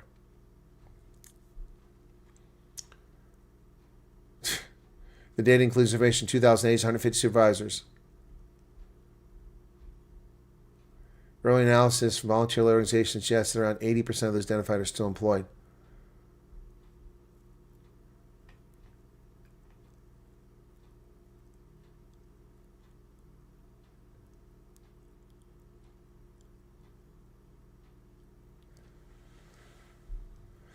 Monday's leak to the ICE list is believed to be the largest ever breach of department staff data. In a statement, the independent McLaughlin, who is the DHS Assistant Secretary, said the alleged leak would constitute 4,500 felonies. Yep. This disgusting doctrine of our officers put their lives and families in serious danger. Law enforcement officers are on the front line arresting terrorists, gang members, murderers, pedophiles, and rapists. Now, thanks to malicious rhetoric of sanctuary politicians, they're under constant threat from violent agitators. McLaughlin added that law enforcement is currently facing a 1,300% increase in assaults against them, a 3,200% increase in vehicular attacks against them, and 8,000% increase in death threats against them. Their families are being threatened. We will not back down. Anyone who docks their officers will be prosecuted to the fullest extent of the law. Yep. Good. Get them. The founder of ICE List, a website which shares the first and last names of ICE and Border Patrol agents, Department of Homeland Security employees enforcing Trump administration immigration, said DHS whistleblowers shared with him personal information of close to 4,500 agents. That is not a whistleblower. Dominic Skinner, an Irishman living in the Netherlands, shared with the Daily Beast. Dominic Skinner. Let's find this scumbag.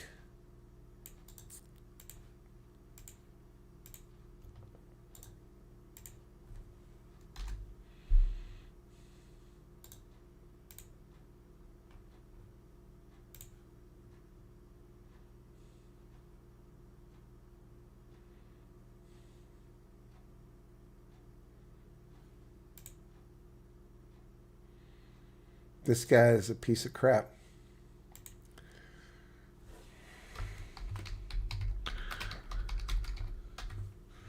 He should be extradited to face prosecution.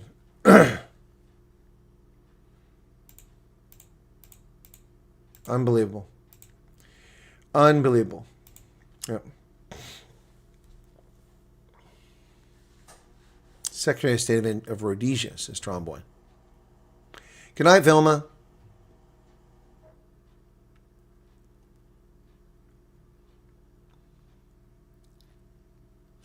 No, that's not true, Chugsy. Black DNA does not trace simply back to Nigeria. For those who have DNA from Africa, it doesn't trace simply to Nigeria. It does not. The DNA is so advanced now that they have all kinds of regional breakdowns. It's a fact. I've seen DNA results of people who have African origins, and it traces it all over.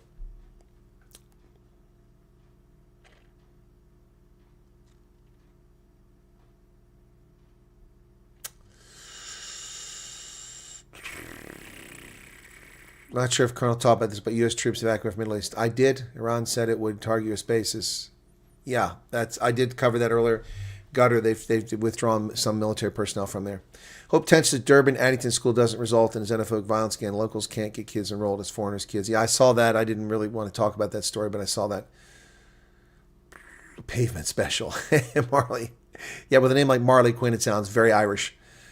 U.S. president's down my line. My 10th great-grandmother. Well, George Bush Sr. and his junior are my cousins. Distant cousins, but they're cousins.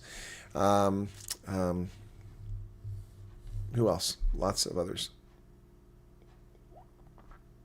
Cary Grant, my cousin. How do you find all these ancestors' history about yourself? I've tried in the past, but it costs an arm and a leg to get into that info. Beulah, no, it doesn't. It depends where you're from. From South Africa, it's going to be a little more challenging. If you're an American, it's much easier.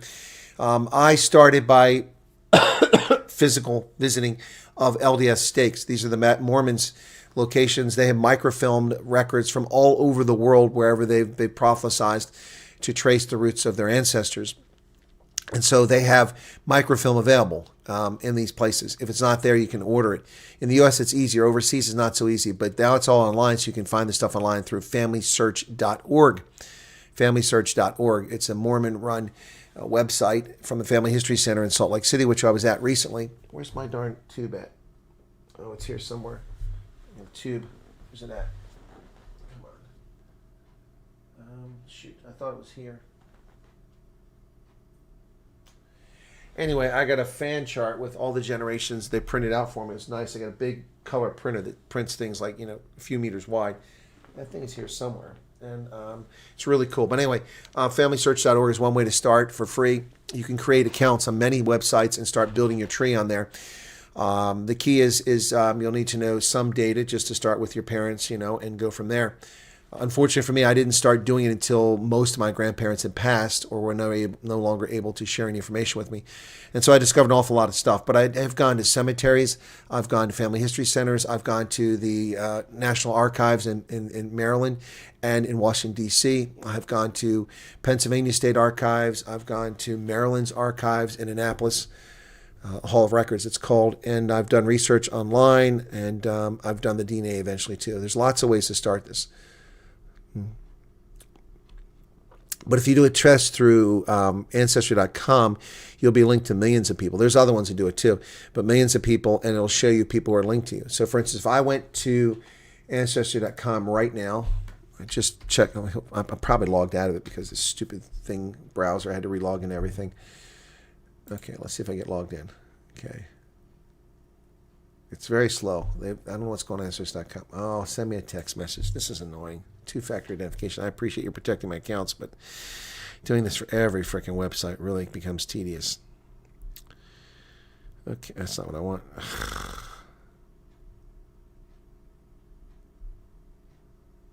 Sorry. Ancestry verification code.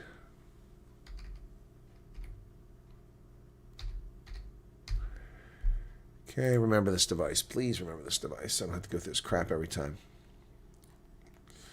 All right. Okay, so if I go to DNA under Ancestry.com, my results summary. It's a little bit slow. So 11 ancestral regions. Yeah, but they're all. So under matches, you'll have matches on here, and I have 27,852 DNA matches linked to me. Yep. So, yeah. You can go by parent or by ancestor or by cluster, which is a new thing. It's pretty cool.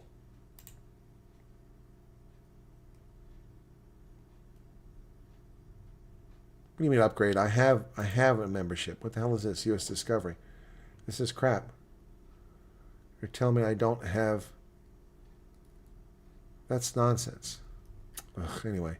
By parent, I can look at it. So... And it tells me relations. I'm paternal on both sides. So some people, I have 20 matches where I have people on both sides. That includes siblings. So 571 matches. So yeah, you can go there. You get a summary of your origins. And so I look at my origins. And let me look at the regions. 11 ancestral regions. But this is my ancestral regions here. But this is what they consider regions, okay? You ready for this? These are the ancestral regions, okay? There you go. There's my 11 ancestral regions right there. Oops. So there you go. So Switzerland, Austria, Southern Germany, Northern Germany, Denmark, Scotland, Ireland, England, Wales, Netherlands, Belgium, Luxembourg. Yep, that's where my ancestry is located. Yep, all there.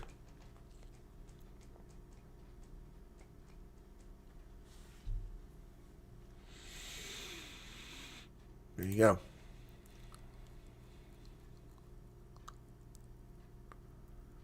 Wyatt family crest at yours? Yeah, family crests are kind of a strange thing. The Wyatt family does have a crest because it's a noble family. William the Conqueror, William the Bastard, had Admiral Adam Wyatt as part of his entourage that got his troops across the English Channel to land at Hastings and fight that battle. And he got a large estate in Kent as a reward for his participation. And they did have a crest, the Wyatt family. That is my family. But the name was very different back then. It was Guillot, and Guillot became Wyatt over time with multiple spellings.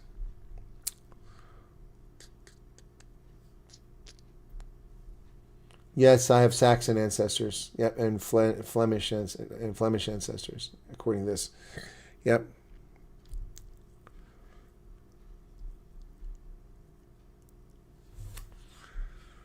Sorry for repeat. I think my question got lost. Is there any indication yet if the U.S. government will shut down again in January? Well, I think your question did get lost because I never saw it.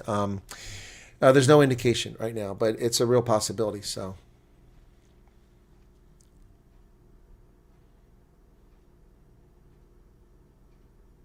Trixie says, I'm over judgmental custards and their smear campaigns. I'm always supporting Colonel. Thank you for that, Trix.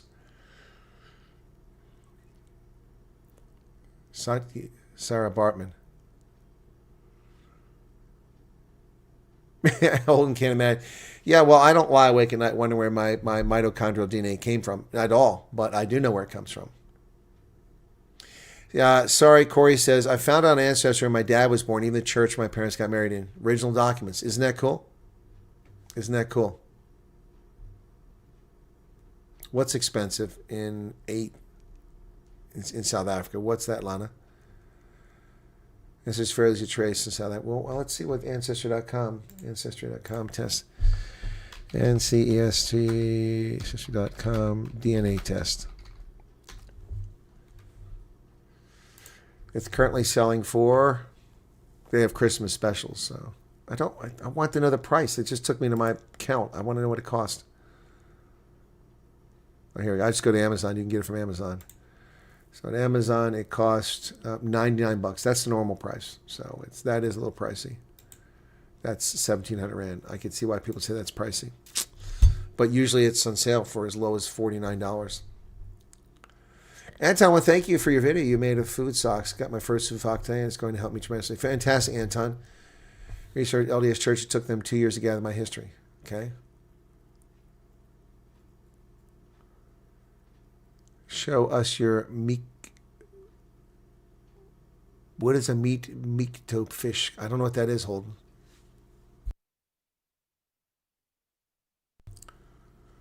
Yeah, family history can be interesting.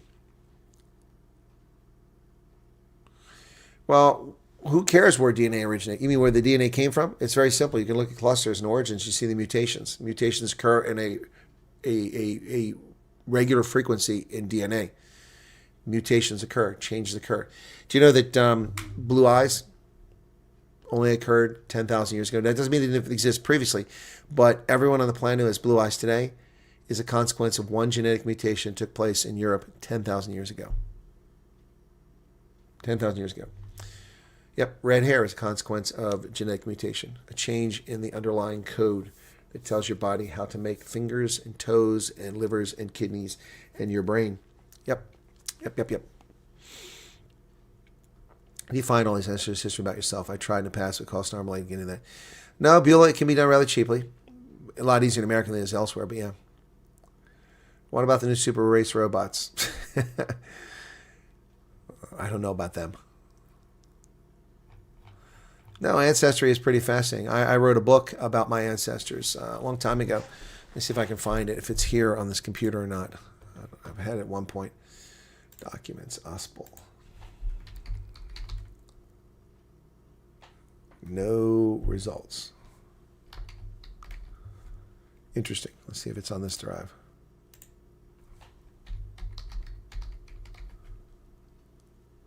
It's searching there. I didn't search there. There was no way. Search that one. Now it's searching on this drive. I'm as average can be. It is rare if your whole family has blue eyes. It's unusual, yes, because it's a recessive gene. Yeah. It's like light pigmentation is recessive. Not there. That's interesting. I would have sworn it was there. Maybe I can check my email and find it there in an attachment that I've done a long time ago. Let me see.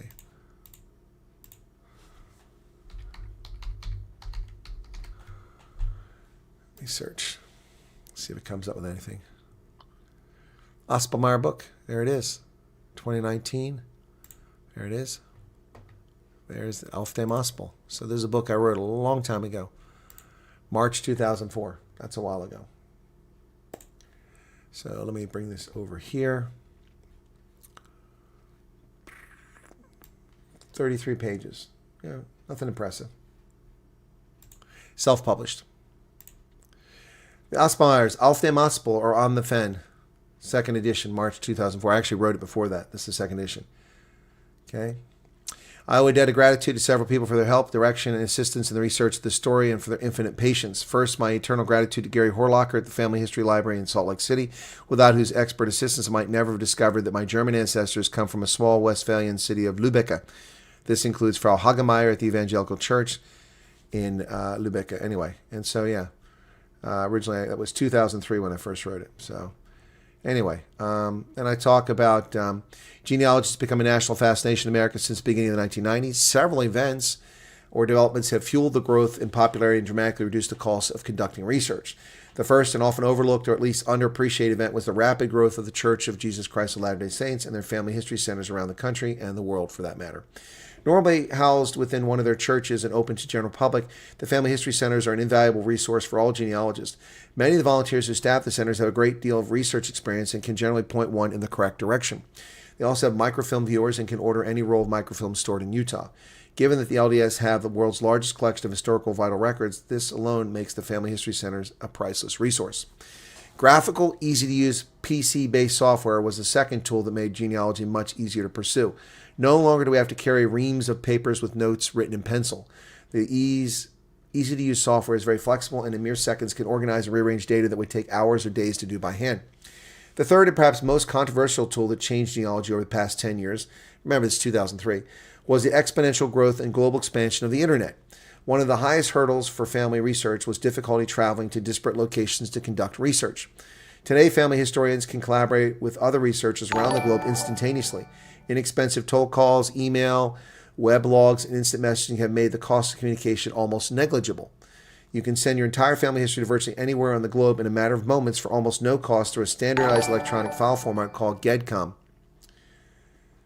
via email. The ability to reach other researchers and collaborate via email has also collapsed the barriers of time and space. What once took weeks to accomplish via snail mail now takes place in a matter of minutes.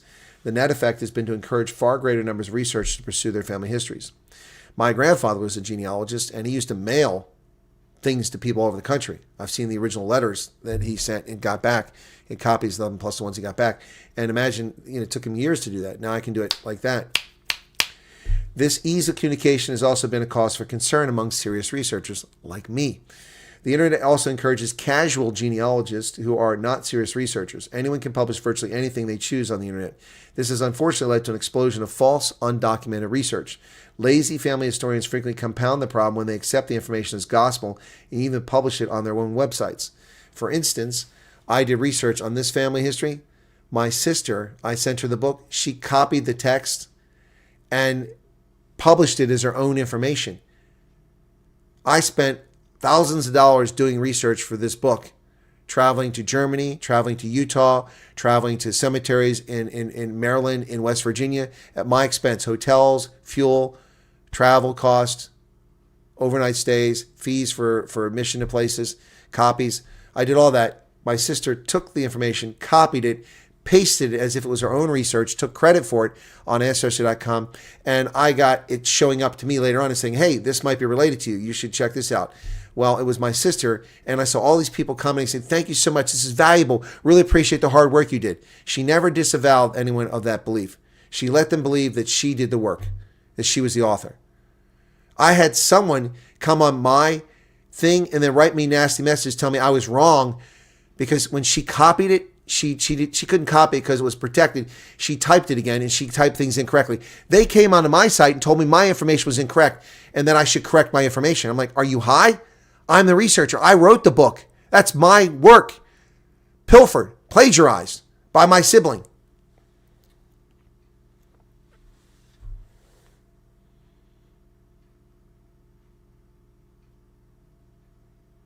Richard, what are you talking about?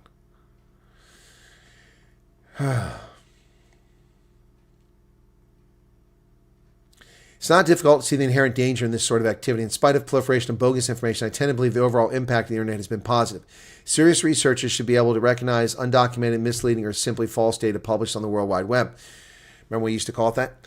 The internet is a great equalizer. No longer is family research reserved for the wealthy or retired. By collapsing time and distance, and when I wrote this, I was far from retired, the internet has eliminated two of the greatest barriers and opened up the fascinating world of genealogy to a far greater audience.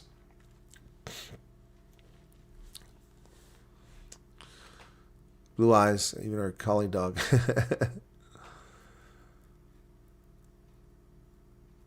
No, I don't think he's restraining himself in South Africa. I think he's focused on other things.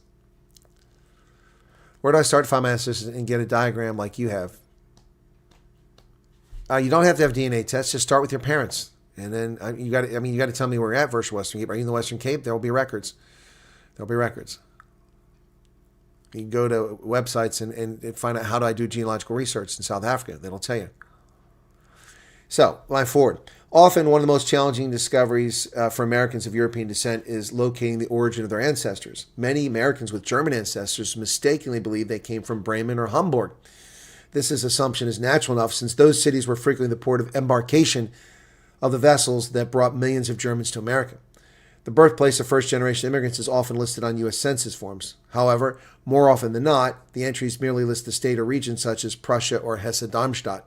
While this is helpful, it still does not lead one to the village or town that was the birthplace of their ancestor. The Ospelmeyers that's my ancestors. My Ospelmeyers are no exception to this rule. For several years, I was at a loss as to the birthplace of my Ospelmeyer ancestors. All I knew for certain was that Friedrich Wilhelm Ospelmeyer came to Baltimore from Germany. He appears in the 1850 and 1860 U.S. Census listed as an immigrant from Germany. His final appearance in the 1870 Census lists Prussia as his birthplace. But Prussia in 1848 was spread all over Central Europe, so I need a little more information to determine the origin of our Ospelmeyers. While assigned to the Defense Language Institute in Monterey, California, I became friends with a colleague, Paul Horlacher, whose brother worked as a researcher at the Family History Center in Salt Lake City. I met his brother Gary in Salt Lake City on a Saturday morning during a cross-country trip in June of 2000. At the library, Gary asked me what surname I wanted to focus on since we had only a few hours for research. Ospelmeyer was my answer. I wanted to pursue my grandmother's line since we knew so little about her line of descent. That sounds like a Westphalian name to me, said Gary. We walked over to one of dozens of bookshelves in the basement. He quickly located the book he was searching for on top of one of the shelves. There were several entries in the index for Aspelmeyer. On the third try, I found the listing for my third great-grandfather. The book Beiträge zur westfälischen Familienforschung is a 2-volume work that lists legal and illegal immigrants from Westphalia in the 19th century. A researcher at the State Archives in Detmold, which I later visited, culled the information from court documents. Many of these records are the results of Prussian army recruiters searching for missing recruits.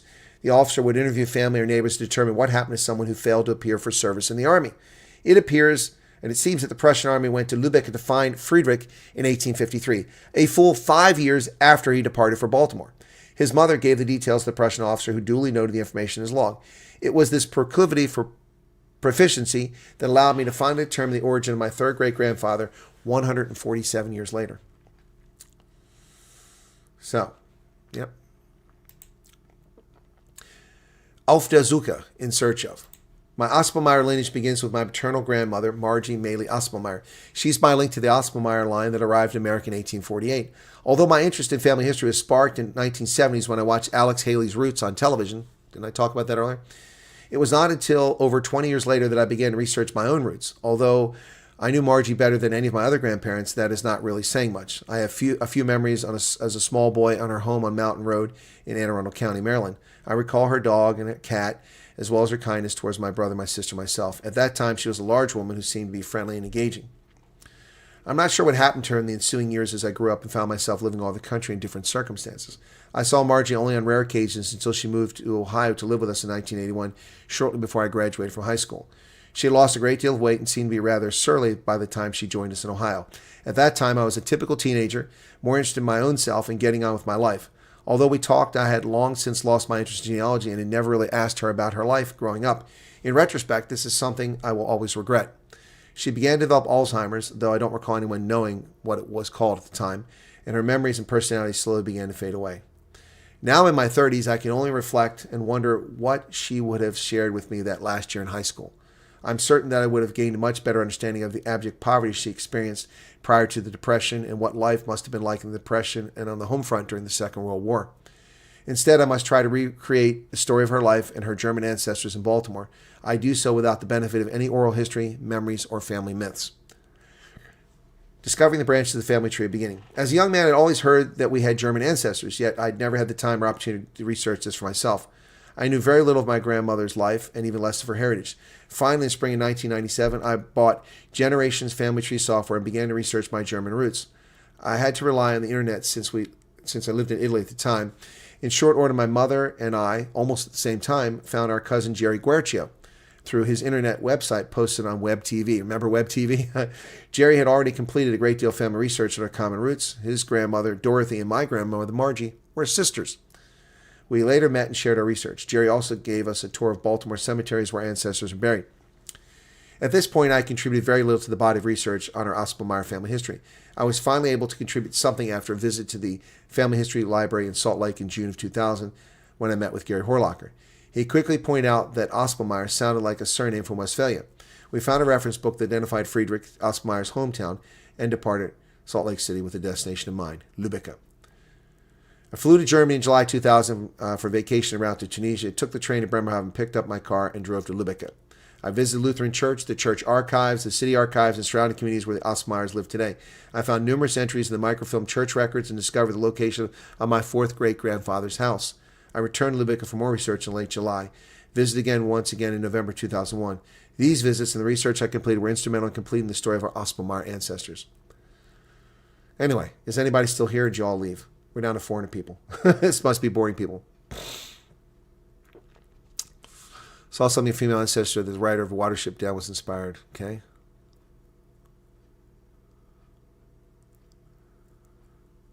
I was hit with hose because I went to bed, because I wet my bed, my face was rubbed in my... Oh, geez. City Archive in Cape Town. Yep, there you go. Look at pressure. The reason our schooling is such indoctrination. They wanted soldiers, didn't want question orders. Postcard photo of the name of Eileen sent to my grandfather in wartime. Well, that's something.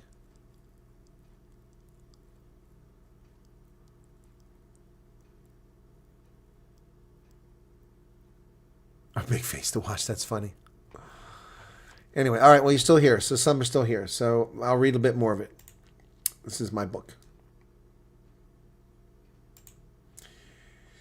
So, Lübeck is located in northern Germany in what today is known as the state of North Rhine-Westphalia. It's a beautiful medieval town. Wandering the narrow streets, I found myself wondering what this city was like when my ancestors lived there just 150 years ago. Life in 19th century must have been very different from 21st century Lübeck. It's a beautiful place now. Lübeck today is a prosperous, beautiful little town tucked into the north side of the Wiehengebirge ridge in Westphalia, northern Germany. Poverty is rare in Lübeck, even among the immigrants, legal and illegal, who reside there today. The situation in the 19th century was much different. Poverty was widespread until the 1960s and contributed to unstable population growth. The population today, 15,853, is much larger than it was in 1818 of 2,613. The current population is also stable. Two separate events changed the history of this area. The first was the transfer of Westphalia to Prussia in 1815, and the other was rapid population growth brought on by industrialization and agricultural transformation. These factors were in large part responsible for the departure of Friedrich Wilhelm Aspelmeyer in 1848 to Baltimore. However, I'm getting ahead of myself. Origins on the Aspel, am Rande des Moors. So where did the Aspelmeyers come from? This is a fair question, one that had an interesting answer. The man who arrived at the port of Baltimore in 1848 descended from an old Westphalian farming family. Aspelmeyer literally means the Myers on the Aspel, is a family surname whose origin is the ancient swamp just north of Nettelstedt in Westphalia, which is the photograph you see there. The Aspel itself is a small, slightly raised plain, originally surrounded on three sides by the Grosses Torfmoor. That would be the moor right there. A bog-filled swamp north of the Wiehengebirge ridgeline. The Wiehengebirge serves as a natural southern boundary for the North German plain, a vast lowland covering most of the northern continental Europe from Holland to Poland. The Aspel has been home to dozens of generations of Aspelmeyers over the past several hundred years. The name Aspelmeyer is seldom seen outside this one small region in northern Germany. The three spellings are pronounced the same way in German and have been used interchangeably in the past. In fact, the spelling was often tied to who actually wrote the name in official records. The same person's name may have appeared in 2 or 3 different spellings in church or city records. At some point prior to 1790, sons from the Aspelmeyer family moved to nearby cities, villages, and farms. This movement probably began centuries before this date. Their progeny accounts for the proliferation of the Aspelmeyer name in Minden-Lübecker Kreis, or county, today, and all of the Aspelmeyers who live in North America as well. The Aspelmeyers entered recorded history at least as early as the Reformation, when in 1543 Hermann von Westrup, in residence at Stockhausen, issued a declaration to the Minden bishopric on his holdings. He listed free citizens with all rights, namely work, cattle, and land rights, who resided within his domain. Among these few free citizens were Heinrich Meyer, Hermann auf dem Surberg, Kurt, and our Hermann auf dem Aspel. The family name appears repeatedly in official documents from the church and state over the next 400 years. Eventually, some Aspelmeyer sons moved to neighboring towns and villages, including Lübeck. Yet an unbroken line of Aspelmeyers has lived on the Aspel from their first mention in 1543 until today. Today's Aspelmeyers, like their forefathers, remain farmers. The American descendants of the Aspelmeyer line settled in Baltimore and in the Midwest, in Iowa, where the tradition of farming carried over. This is a family tradition I'm proud to have perpetuated. At some point in our lives, both my great-great-grandfather, Christopher Aspelmeyer, and I were farmers. The beginning of our known Baltimore Aspelmeyer line dates to the end of the 18th century in Westphalia. We know virtually nothing of Caroline Meyer and her boyfriend Christian Dietrich Aspelmeyer. It's unclear when or how they met. What is clear is that they managed to find some privacy somewhere in the town and conceive a child.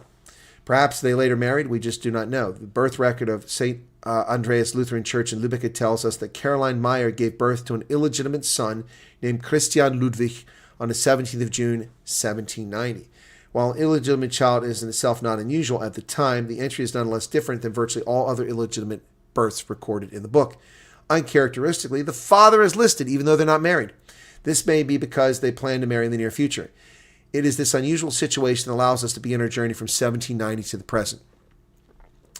Little Ludwig, as he was to become known, was about to grow up in an interesting time. The mid-19th century was a period that saw rapid population growth, industrialization, and vast numbers of people emigrate from Westphalia. Lübeck was an impoverished town in the 19th century. Despite rapid industrialization throughout much of Germany, Lübeck still relied heavily on agriculture. The St. Andreas Church, which played an important role in the lives of the Aspelmeyer family, is named after one of Christ's 12 apostles. Christianity arrived in Westphalia during the Saxon Wars of Charlemagne in the 8th century. The current structure was constructed in the 12th century, 1160 to 1180, on the foundations of an older stone chapel. In 1350, the church was enlarged in Gothic style to celebrate and commemorate the end of the plague. Lübeck was among the earliest towns to accept Protestant Reformation in 1525. Thereafter, Lübeck was predominantly a Lutheran community. The building was restored in 1961, the bell tower in 2000. The tower has 4 bells. The oldest was cast in 1508. Clearly, the Lutheran Church played a vital role in Ludwig's life, as nearly all of the key events of his life are recorded in the records of St. Andreas. Perhaps he suffered a poor station life due to his illegitimacy or was a victim of cruel childhood comments. We shall never know.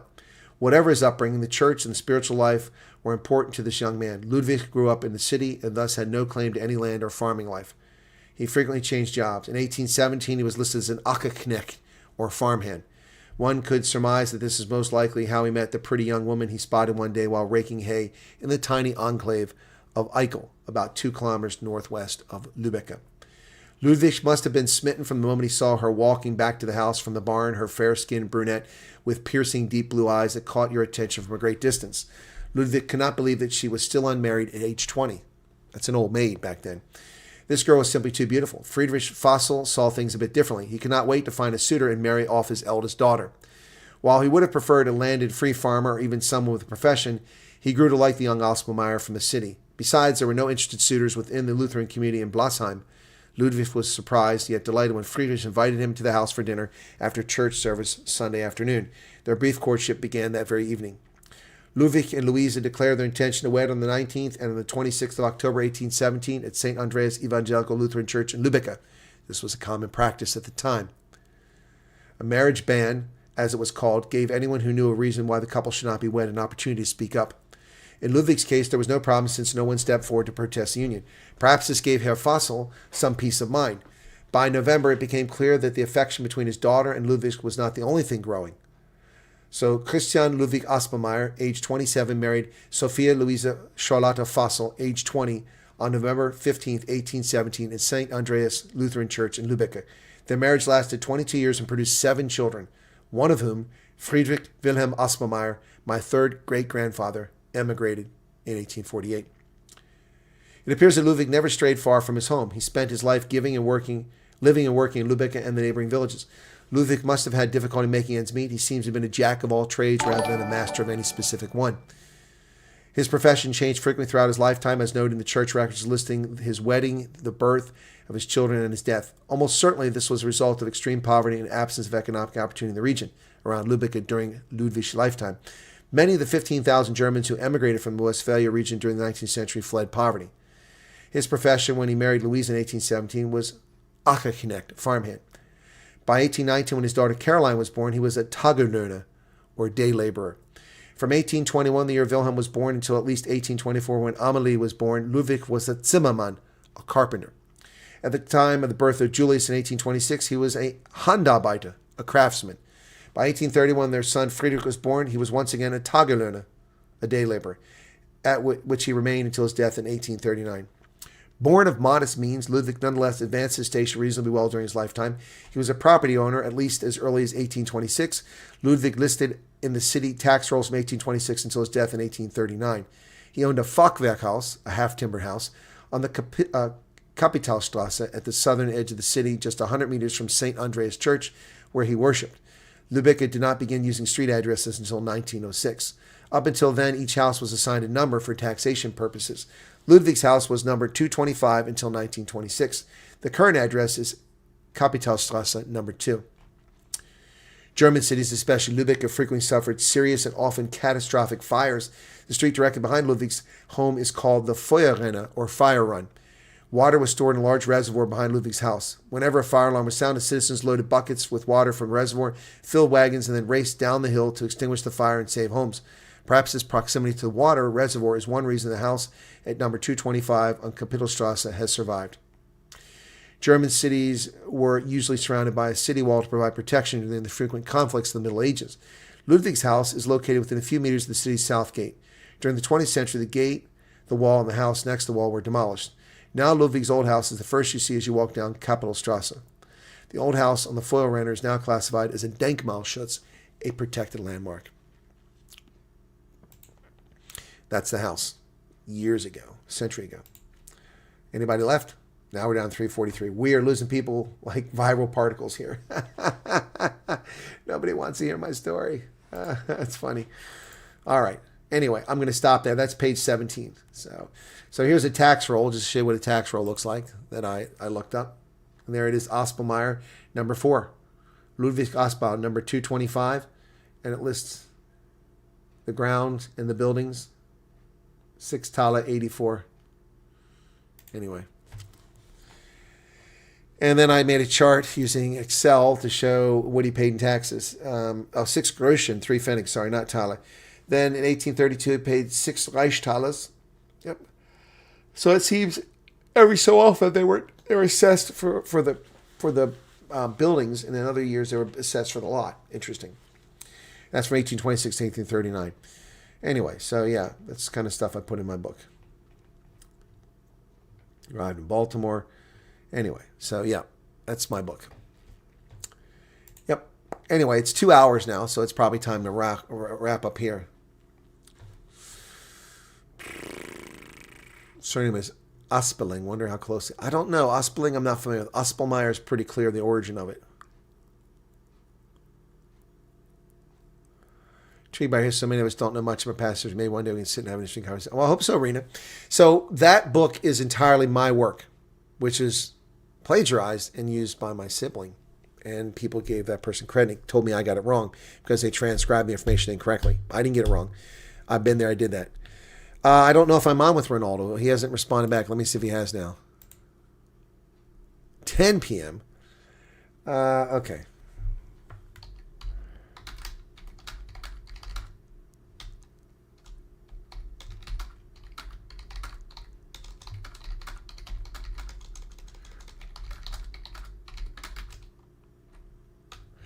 All right, so now Ronaldo wants it at 10 p.m., so we'll do it at 10 p.m. Where can you buy the book? Heidi, you can't buy the book. I give it away. I give it away. But I need to edit it. I need to edit the book, a new version of it, okay? So I need to find the original and edit it. But I don't have the, I used to have a license for Adobe, so I'm going to have to find a way to do it. Apparently 16% of them consider themselves as such, whilst the majority. There's no family feud about the book. No, my sister just plagiarized my stuff and posted on her Ancestry.com account, and then people accused me of getting the data wrong. They attacked me, said, this is wrong. The author of this is over here. Your information, your tree is wrong. No, it isn't. I wrote the book. She just transcribed some of the text from it and got it wrong. Yeah, we might have breaking news in Iran during the show. That's true.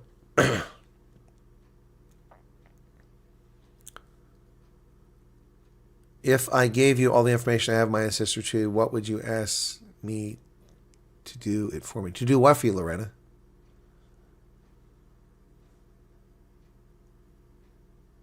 No Rousseau in my family. No, my French origins are Norman.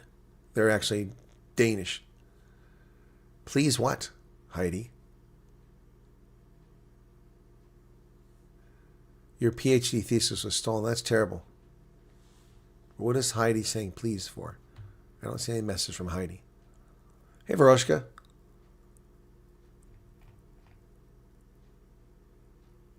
You're welcome, Sven. All right, that's going to wrap it up here. I need to run off the Veterans Organization now.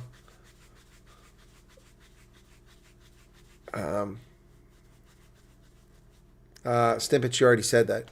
You're publishing twice now. Don't do that. Anyway, I guess I'll be on at 10 o'clock South Africa time with Ronaldo. Okay? Thanks for being here, folks. Hit the like button if you don't mind. You're welcome.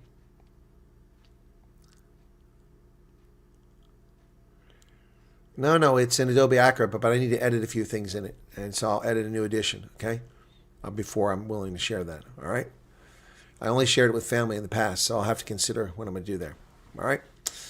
Okay, I might just have to take the trees out in the back, that show the links to modern people. So, yeah.